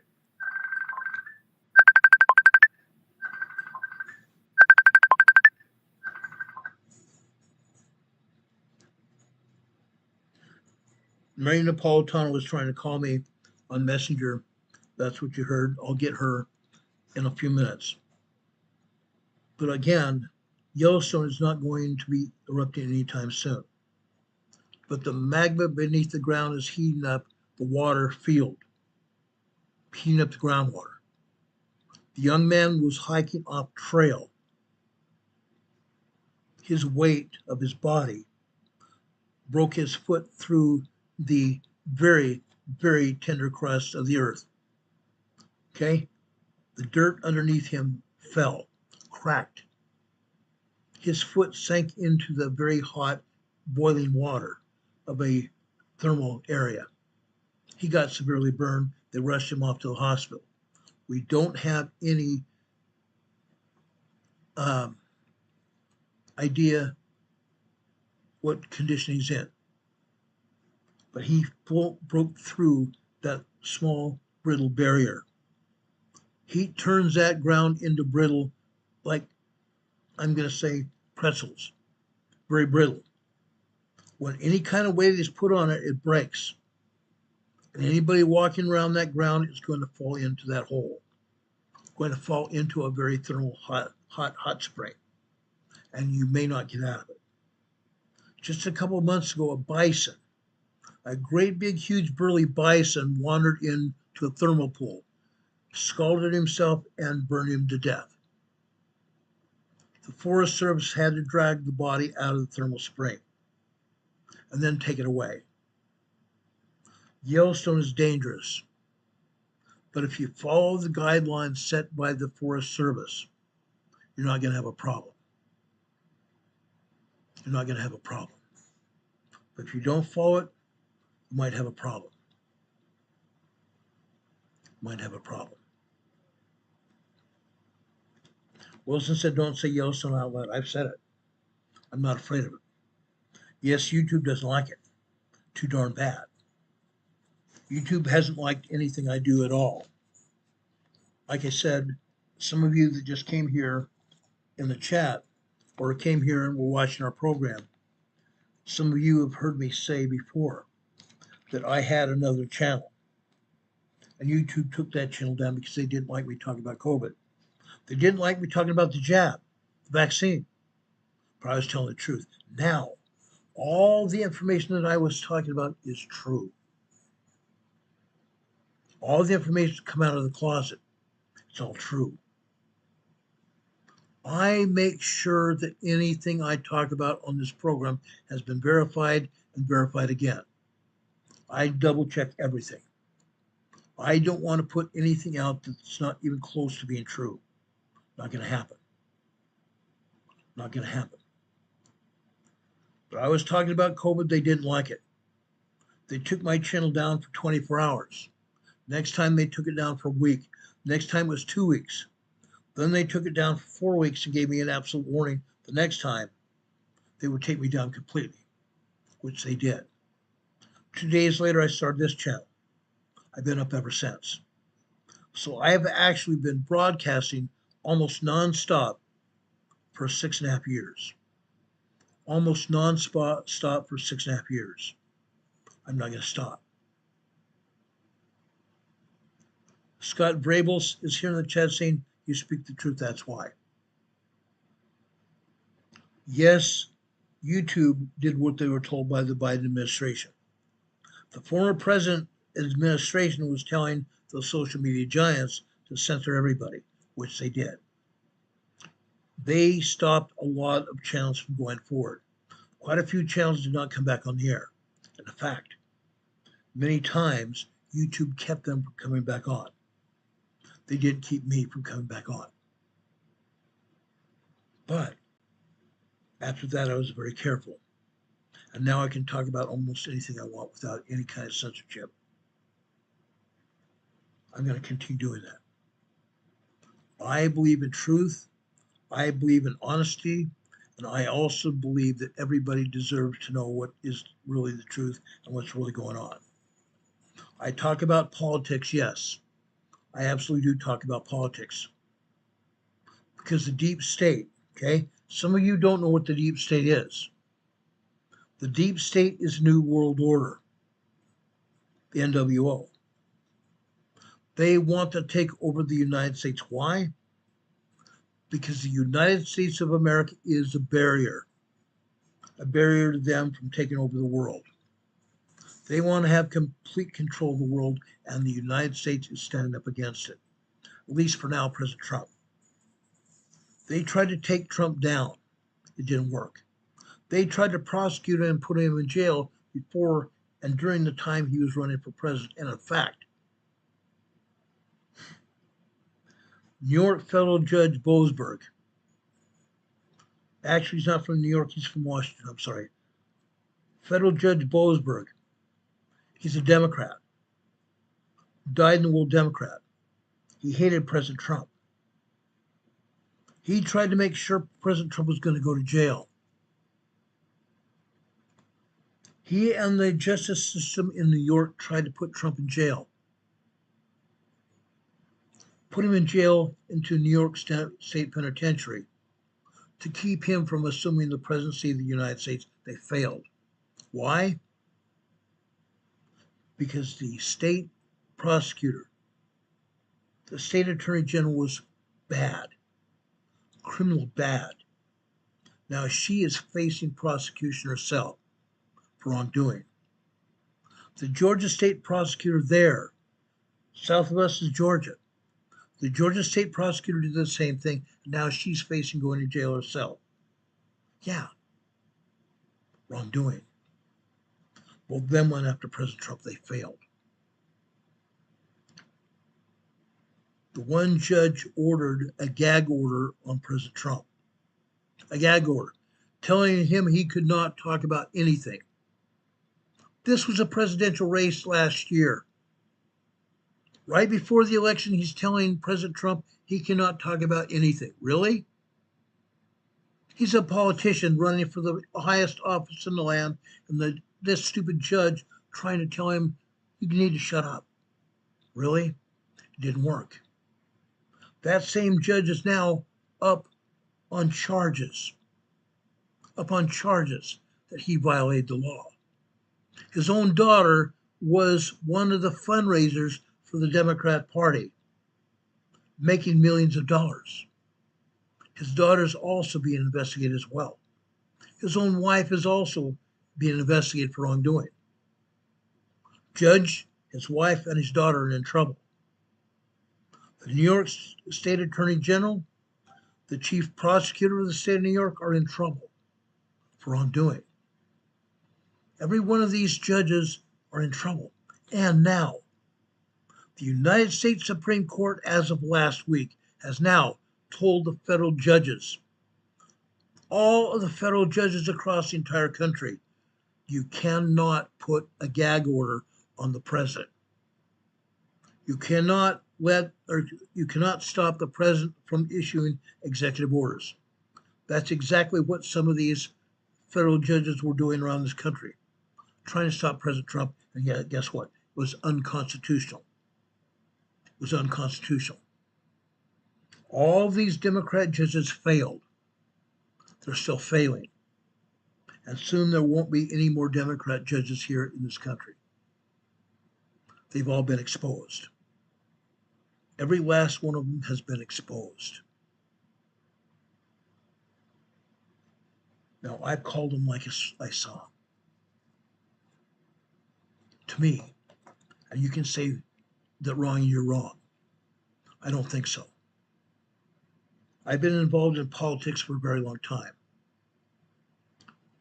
Right before my first divorce happened, I was going to run for mayor of the city I lived in. Then all of a sudden, my world got pulled out from underneath me. My now ex-wife, said she wanted a divorce. You can't run for a political office in the middle of a divorce. It doesn't work. All the bad stuff your ex-wife is going to say is going to come out. All the ex is going to do is bury you. She tried to bury me anyway. I decided not to run for public office. Prior to that, I was also a U.S. congressional manager, campaign manager for U.S. congressmen. I did it. I was proud of what I did, my service. I got many accolades for being a campaign manager for him. I did a lot of work for Congressman Packard, Ronald Packard. He's no longer with us. He's a great man. Scott Vrabel just gave us a $10 super chat. Scott, I just gave you an EMA sticker on your super chat. I gave you a thumbs up as well. I want to thank you for that. Thank you so much for your super chat. Thank you for your support as well. But I was involved in politics. I've helped many judges get elected to their judgeships. I've helped congressmen. I've helped senators get elected. When President Reagan came to San Diego in 1984, he'd already been elected president in 1981. He came back to San Diego in 1984 because in 81, San Diego was his last campaign stop before he headed to Washington, D.C. He stopped in San Diego in 1984 for a campaign rally right before he was on his way back to Washington, D.C. that night. Stopped in San Diego. Congressman Packard gave me a pass that I was just thinking it was a pass to get into the campaign rally with President Reagan there. As it turns out, it was a ruse.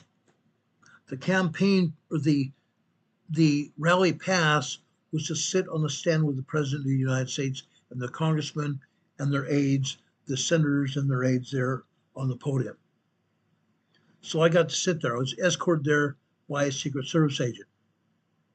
Can you imagine arriving for a rally? Thousands of people around you. Yet I was being escorted someplace I didn't even realize until we got to the podium on the stage. There were names on the chairs on the stage. My name was there. My congressman was going to sit to my left-hand side. On my right was another congressman. I realized then that I was going to be within a hair's breadth of seeing the President Reagan. About an hour later, when President Reagan's motorcade came up there, they parked on the outside of the rally. President Reagan came up to the stage, walked up the stairs to the stage. He made a beeline to me. President Reagan made a beeline to me. Put out his hand. Well, Juan, it's good to see you. I've heard a lot about you. Thank you for being here. I was blown away. Here was the President of the United States. I've been set up. I've been given a pass to go up to the stage to meet with the President. I didn't realize it. Incredible opportunity. That was my first exposure to politics, real politics. Now, yes, I've been exposed to it. I've been around it. I know all about politics. Most of the time, I don't like it. I don't like it at all. But politics is bad. And I try to expose exactly what's going on. I'm not afraid to expose it at all.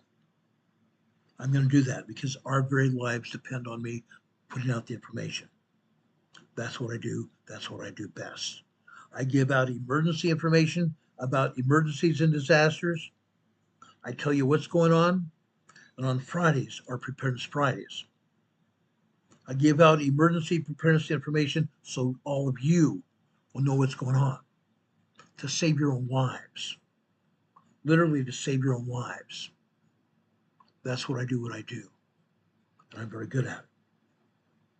All the information I give you on Fridays and other times as well is going to be in a book. I'm in the process of writing a book. I've gathered a lot of information over the years. I have it. I put it in the form of a book to sell it. And when I get it to publisher, I'll tell you all about it. But that's what I'm doing. Demon Catman is here talking about what I'm doing here. Okay? If you want to help support our program, down at the bottom of your screen, you see our PayPal address that's scrolling across the screen. You can go over here and give a donation to our PayPal. We'd appreciate it very greatly. Demon Catman is right. I spend hundreds of dollars each and every month to do this program. And you guys help support me, which I'm very deeply grateful for. Very grateful for. But you can also support us, not just here in the super chats that you guys have given me today, which I greatly appreciate. We've got a 50, we've got a $20 and $10 super chat. I want to thank all of you that have given that to us. That means a great deal to me. You can also donate to our PayPal here. You can also donate to our address here, scrolling across the bottom of your screen. Our address here is 504 Bethel Road, Bethel Road, Box 401. Morganton, North Carolina. The zip code here is 28655. Rebecca the Explorer just gave us another $2 super chat. Rebecca, thank you very much. Rebecca, I'm giving you an EMA sticker, and I'm also giving you a thumbs up for that. Rebecca the Explorer has her own channel here, guys, in case you didn't know it. She has her own channel. Please go over to her channel and give her a thumbs up there. Subscribe to her channel as well. She puts out a lot of great information. Just gave us another $10 super chat. Rebecca, you crazy gal, thank you for your support. We appreciate it. Again, I'm giving you an EMA sticker. I'm giving you a thumbs up as well. God bless you, Rebecca. She's a great leader. I consider her a sister as well. We're not blood, just like Hurricane Heather and I are not blood. Renee and I are not blood, but we're sister and brothers. Each and every one of you in this audience are sisters and brothers of mine in every real sense. And I want to thank you for your help. I want to thank you for what you do for us. Now, earlier today, we got another card in the mail today. This card came from a lady named Jane. I'm not going to give out her last name. She's from Indiana. She put out this card here. These are the moments when one person makes a special difference that no one else can make. Jane, I want you to know I appreciate it. Inside the card, she sent us a donation as well. We greatly appreciate it. This helps us to pay the bills to keep this show on the air. It costs hundreds of dollars a month to keep this show on the air. When I first started, I did not even think that it would cost money to keep a YouTube program on the air. I thought it was free. It's not. It takes bandwidth to broadcast with. If you don't have the bandwidth, you're not going to do very well. I started buying the bandwidth. It costs money to stay on the air. But I believed we had a message that everybody needed to hear. That's why we're here. I believe we have a message to put out. I want to make sure that we're able to give that message to you. Plus, I have a personal ambition because I care about you. I'm trying to save you and your family's lives. That is the first and foremost thought on my mind every day as I prepare for this program. That everything I'm going to say may save everybody's lives. It might. That doesn't go but with me and you. Okay? I'm trying to save everybody's lives, trying to help you all out. And myself. Yes, I am somewhat prepared myself. And as a result, I want to share that information with you. Now, Lori says USGS alert bulletins, California due update soon. Yes, they're going to. As I said yesterday, Adam Allen says I'm very inspirational. I appreciate that, Adam. God bless you for that. Guys, please, if you're not subscribed to this channel, please do so. Next to the subscription button, there is a tiny bell icon you can click on. Click on that. When you click on that, a drop-down menu of 3 items is going to come up. Click on the word ALL. ALL. That should get you notified when we come on the air. But YouTube does not always notify everybody. We always come on the air sometime now after 4 p.m. We used to come on the air after 6. We got a lot of people that started asking us to come on at 4. We started doing that. We've even had an increase in numbers here of our people watching our program. That's because of the importance of the information. Now, they're saying that USGS is going to put out another alert bulletin about California. I'm going to tell you what that bulletin is going to say. The USGS is going to announce again, this is probably the third advisory in a month, that the San Andreas Fault is going to pop. The San Andreas Fault is going to pop on the southern side of California. It's going to pop. We are expecting at least a 6.5 to a 7.5 earthquake on the San Andreas Fault in Southern California. Eastern Los Angeles or the Imperial Valley, just east of San Diego County.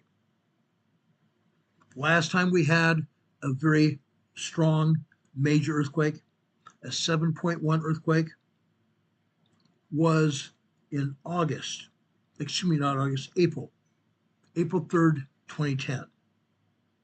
On the border of US and Mexico in Guadalupe, Victoria, just south of the border, we had what they called a 7.1 earthquake. They believe now it was probably closer to an 8.0. It caused major damage in Calexico on the Mexican border. Over on the northern border in Calexico, or Mexicali on the southern side, Calexico on the north. Mexicali had a lot of damage. Calexico also had some damage. A lot of damage. The entire Imperial Valley felt that earthquake and had damage. That earthquake is felt all the way over in Arizona as well, and all the way into northern Los Angeles. I was in San Diego for an earthquake drill. I saw glass windows, plate glass windows fall out of high-rise buildings in San Diego, and the glass hitting the street below. I saw it happen.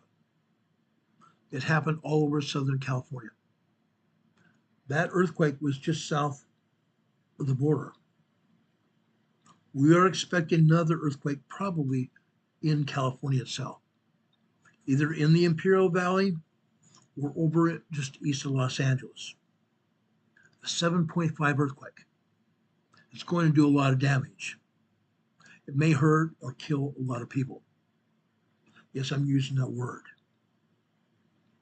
I'm not kidding. I'm not kidding at all. I believe when yesterday evening, we talked about the San Andreas Fault. We talked about Los Angeles. We talked about San Diego. We talked about the Imperial Valley. We talked about the San Andreas Fault. I am very serious about what's going to happen. I am very serious about what's going to happen. Something's going to hit. A major earthquake's going to hit. I promise you, it's not going to be nice. It's going to do major damage in Southern California. That I can promise you, and you can take to the bank. No, we don't know why. We know why, but we don't know when it's going to happen. We do not know when it's going to happen. Now, they are saying that the alert came over on KTLA Channel 5 in Los Angeles.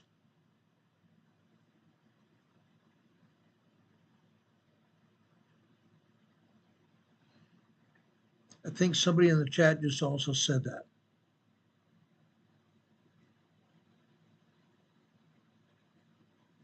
Okay. Yes, the San Andreas Fault is going to pop. I can guarantee it. I know it for a fact. If you live over in Southern California, you need to prepare for a major earthquake. It's going to happen. The San Andreas Fault is already moving. I promise you that. Prepare for the worst and pray for the best.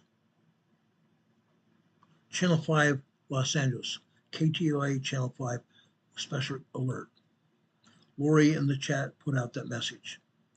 I'll check that out myself over on YouTube later because they probably had the thing over on YouTube as well.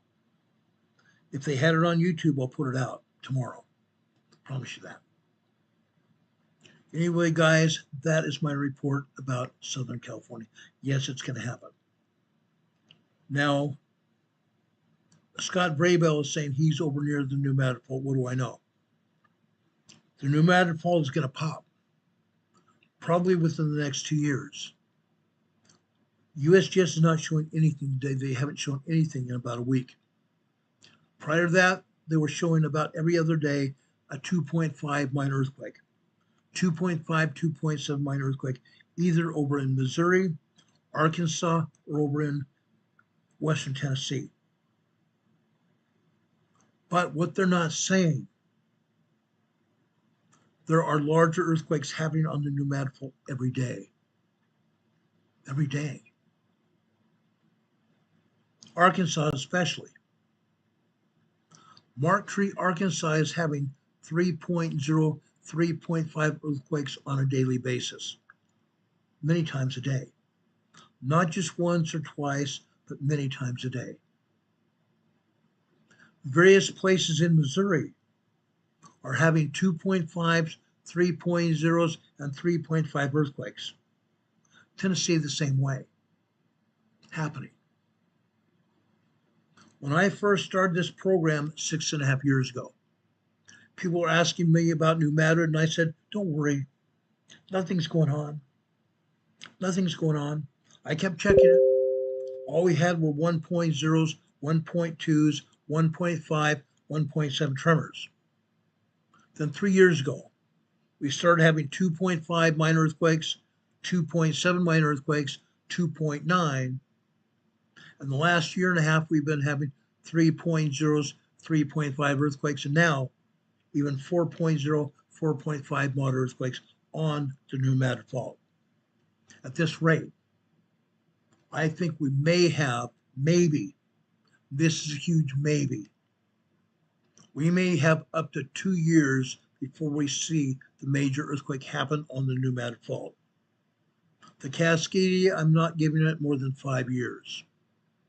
The Cascadia, I'm not giving it more than 5 years. The eruption of Mount Rainier and or Mount St. Helens, any day. That could happen any day. I promise you that. It's going to happen. You need to be prepared. Now, I'm not scaring anybody. That's not my point. I want you to be prepared for what's going to happen. You need to be absolutely prepared for what's going to happen. We talk about emergency planning. We talk about emergency kits. Each and every person, each and every family, and even your businesses. If you own a business, you need to have emergency plans on hand for whatever might happen. Whether it be a flash flood because of heavy rain,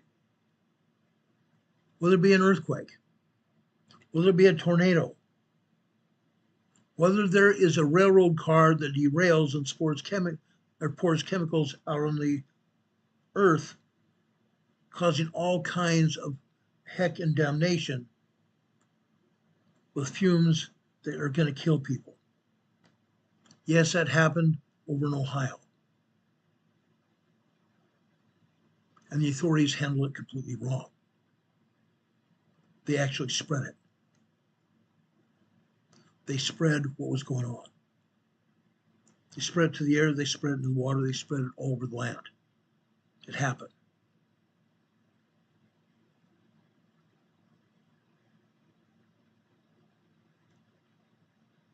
Now, guys, I'm serious about helping you.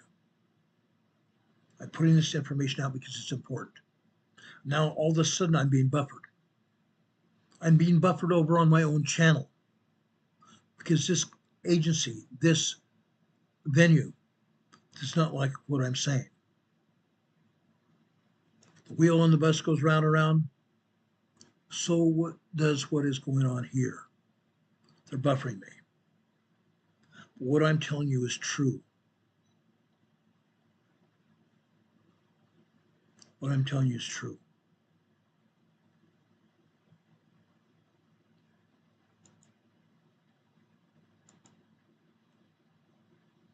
Juvie Joe, I would appreciate if you wouldn't talk about people asking for money for whatever. That is between you and them. Juvie Joe, I appreciate and care for you a great deal. I really do. Please don't talk about that stuff in the chat. This is my channel, not hers. I don't want people even knowing that she asked anybody for money. Let me clarify this so you know what's going on. Rebecca is on Social Security disability. She's completely disabled. She's not being given much money for anything. Sometimes she doesn't even have money to pay her rent, or put a tire on a car, or to buy food, because the government is taking advantage of her. I know that to be a fact. Yes, she's asked us to help. She's asked me to help, and I have when I've been able to. I would do that for you, do that for anybody, and I do that for people. I do that for people all the time. But guys, we love you. We love each and every one of you. I totally respect Juvie Joe. I respect Rebecca, and I respect each and every one of you here. I really do. That's because I care. I care. Tomorrow night is going to be Preparedness Friday. We'll be on the air sometime after 4 p.m. Probably between 4 and 4:30 p.m. We're going to talk about some earthquakes probably because we have earthquakes going on. If anything major happens, we're going to talk about that. Then we're going to talk about emergency preparedness, what we need to do to be prepared. Renee Steffi's been telling us a lot tonight about thunderstorms and flooding. You guys know where these floods and storms are going on. New Jersey, New Mexico, up and down the entire East Coast. You need to prepare. If you're in a place that's flooding out because of rain, go to higher ground. Don't get flooded out. Stay out of high water. Turn around, don't drown. It's not just a statement, it's a fact. It's a fact. Turn around, don't drown. Lena Volcano says there's discernment here. Yes, there's discernment. I put the information out and you have the ability to discern whether I'm telling you right or wrong. You have the ability to recognize it or throw it out. But I want you to know what's actually happening. Wilson in the chat says that 8.8 is going to cause more than you think. I know it is. It was actually larger than it was. It was much larger than they said it was. Charlene is asking, does Maine have a volcano upstate? No. But north of there it does. Just north of Maine, there is a volcano there. Did you know in Connecticut and Boston, there are volcanoes there? Yeah, fact. Fact. You need to be careful. You need to know what's going on. Rebecca the Explorer says she's not sure it was a natural 8.8. I think it was. And Rebecca, I know exactly what you're saying, but I'm not going to name the person or any people that think otherwise. The facts aren't there to support it. The facts aren't there to support it. I don't care who he was that said it. Okay? Anyway, at the end of our programs, I try to give you some kind of spiritual knowledge, because all of what we talk about is not just necessarily physical. Yes, I put up warnings all the time. I put up information all the time. But I want to also tell you this. We do have good things that are going to happen. I believe we're right now in the middle, of what they call the tribulation. A lot of bad things are going to happen. A lot of things are already happening.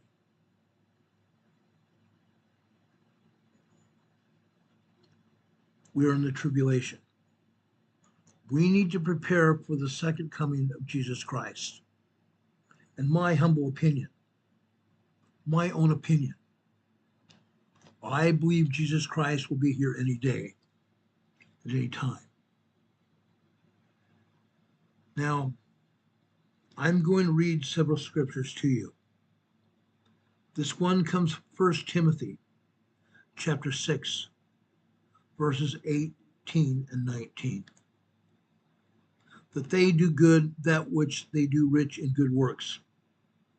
That they do good that they be rich in good works, ready to distribute willingly to communicate, laying up in store for themselves a good foundation against the time to come, that they may lay hold on eternal life. The Apostle Paul was talking to his brother Timothy, who joined him in spreading the gospel. Talking to Timothy. But even what he's talking about should be spread to us. What he was talking about is in our day as well. Each of us could be laying up in store for a rainy day, for a day that's going to go really bad. The second coming of Christ will not necessarily be great. They call it the great and dreadful day of the Lord. For a lot of people, it will be great.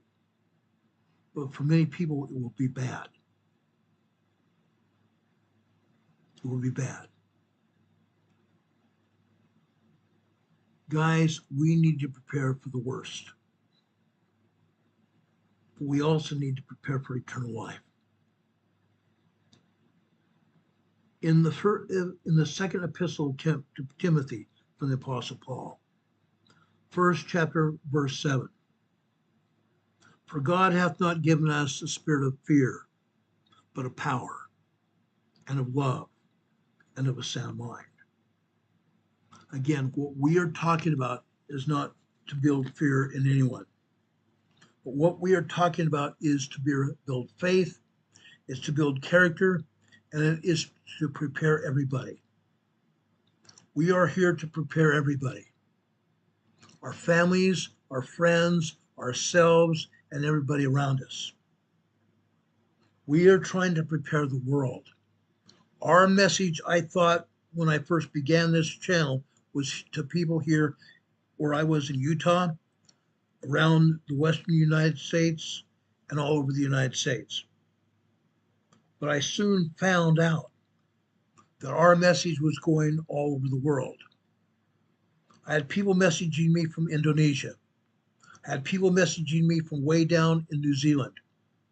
I had people messaging me from South America, from Brazil, from Argentina, from Chile, from Peru. I've had people message me from Costa Rica. I've had messages and people here in our chat, on our program chat, from Norway, Sweden, Denmark, Finland. I've had people from Ireland. Vagabond was from Ireland. Demon Catman's from England. I've had people from Switzerland, Austria, Germany, France. Our program, and even Italy, our program is a worldwide program. There are things happening world round. This is not just a United States-based program. Yes, we are here. We are here spreading a message of hope, spreading a message of preparedness. On Sundays, I teach a Sunday school class for very good reason. I teach a Sunday school class to prepare everybody. The great and dreadful day of the Lord is to come. I teach a Sunday school class for a reason. I have been asked also to put up these devotionals, which I've been doing religiously, literally, to help everybody. I want to help people gain faith as well. I want people to be prepared for the great and dreadful day of the Lord. His second coming's nigh, literally.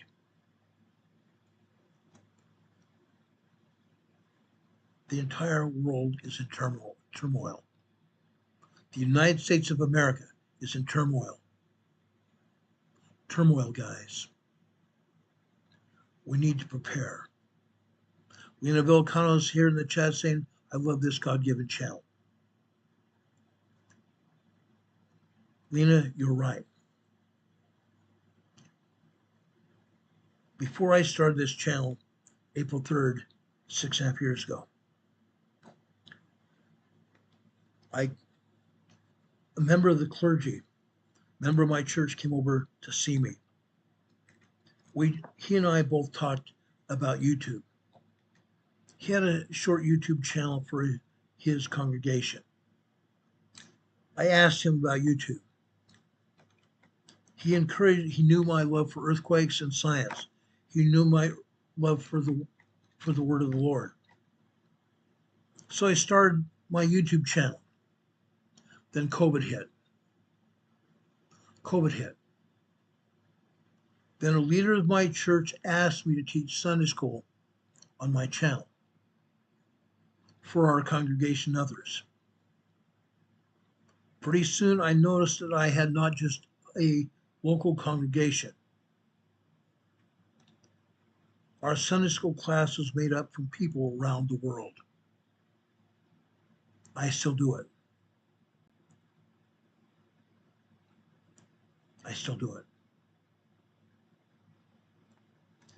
Trish Killian says in California, I think it's in California, Interstate 15 at the 106 turnoff has had a fatal accident. Traffic is going nowhere. People can't go anywhere to leave. I believe it's near the 112-mile marker. There must be 3,000 plus vehicles just sitting on the pavement of the highway. If you guys are out there, know where that is. Trish, where is Interstate 15 at, where you're talking about? Where's that accident at on Interstate 15? I'm very familiar with Interstate 15. I used to drive it every day. I used to take it to Utah. I used to live in San Diego. I used to drive to Utah about every 2 or 3 months. I had cousins and aunts and uncles in Utah and Idaho. I drove up to see them on a regular basis. So I drove Interstate 15 all over the place. I'm very familiar with it. Trish, where's that accident at? Can you tell me?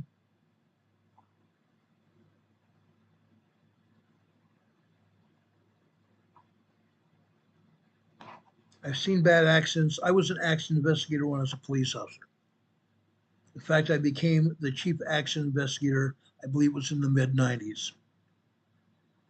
So I'm very familiar with accidents. I've investigated every kind of accident almost everywhere. Trish is saying this accident is on Interstate 15 north, about an hour north of Vegas. Just about an hour north of Vegas, which would put it just south of Arizona. Interstate 15 just south of Arizona, near mile marker at 112. Thank you, Trish, for that. We appreciate it.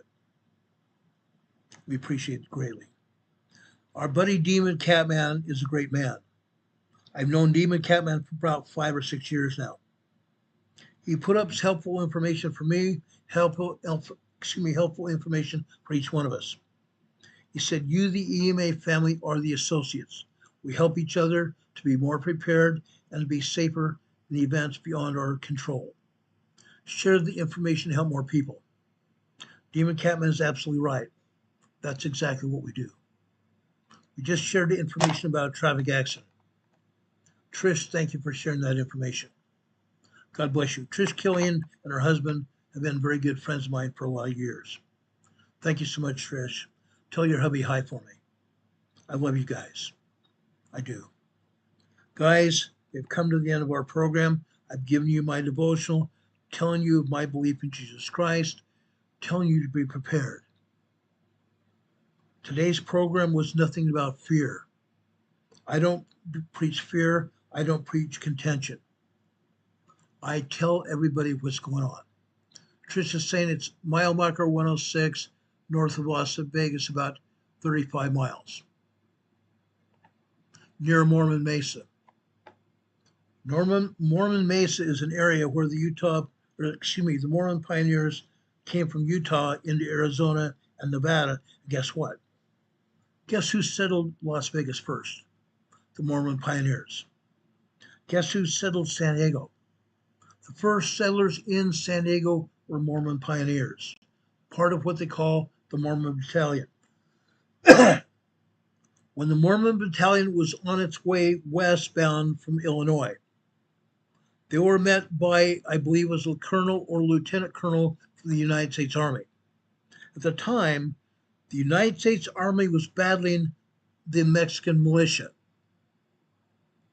They had a great big huge battle in California. They asked the Mormon Battalion to send men down into California to help with the battle down there. That's exactly what they did. They came together as a Mormon Battalion. When they got to California, just south of Escondido, there was a great big huge hill just south of Escondido. The Mexican army was at the top of the hill. Guess what happened? Guess what happened? The Mormon Battalion surrounded the hill. They basically starved the Mexican army. The Mexican army could not get arms any longer. They could not get food. And the U.S.-Mexican War was settled without a shot fired. That's what happened. That's what happened. The same thing in Las Vegas. The Mormons settled Las Vegas. There is a place in Nevada called Mormon Mesa. Unreal. All over. Thank you, Trish, for that information. I appreciate it. So I can tell you a story. I'm very familiar with this story. Anyway, guys, I'm going to let you go. I love and appreciate each and every one of you. I thank you for your participation tonight. I thank you for your donations and your support to our PayPal. I haven't even checked my PayPal. I don't know if you supported that or not. I hope you do. We'd appreciate your help with that. I ask for the Lord to bless you. Trish Killian said they settled Mesquite, Nevada here as well, our home. Trish, I used to get gas in Mesquite a lot.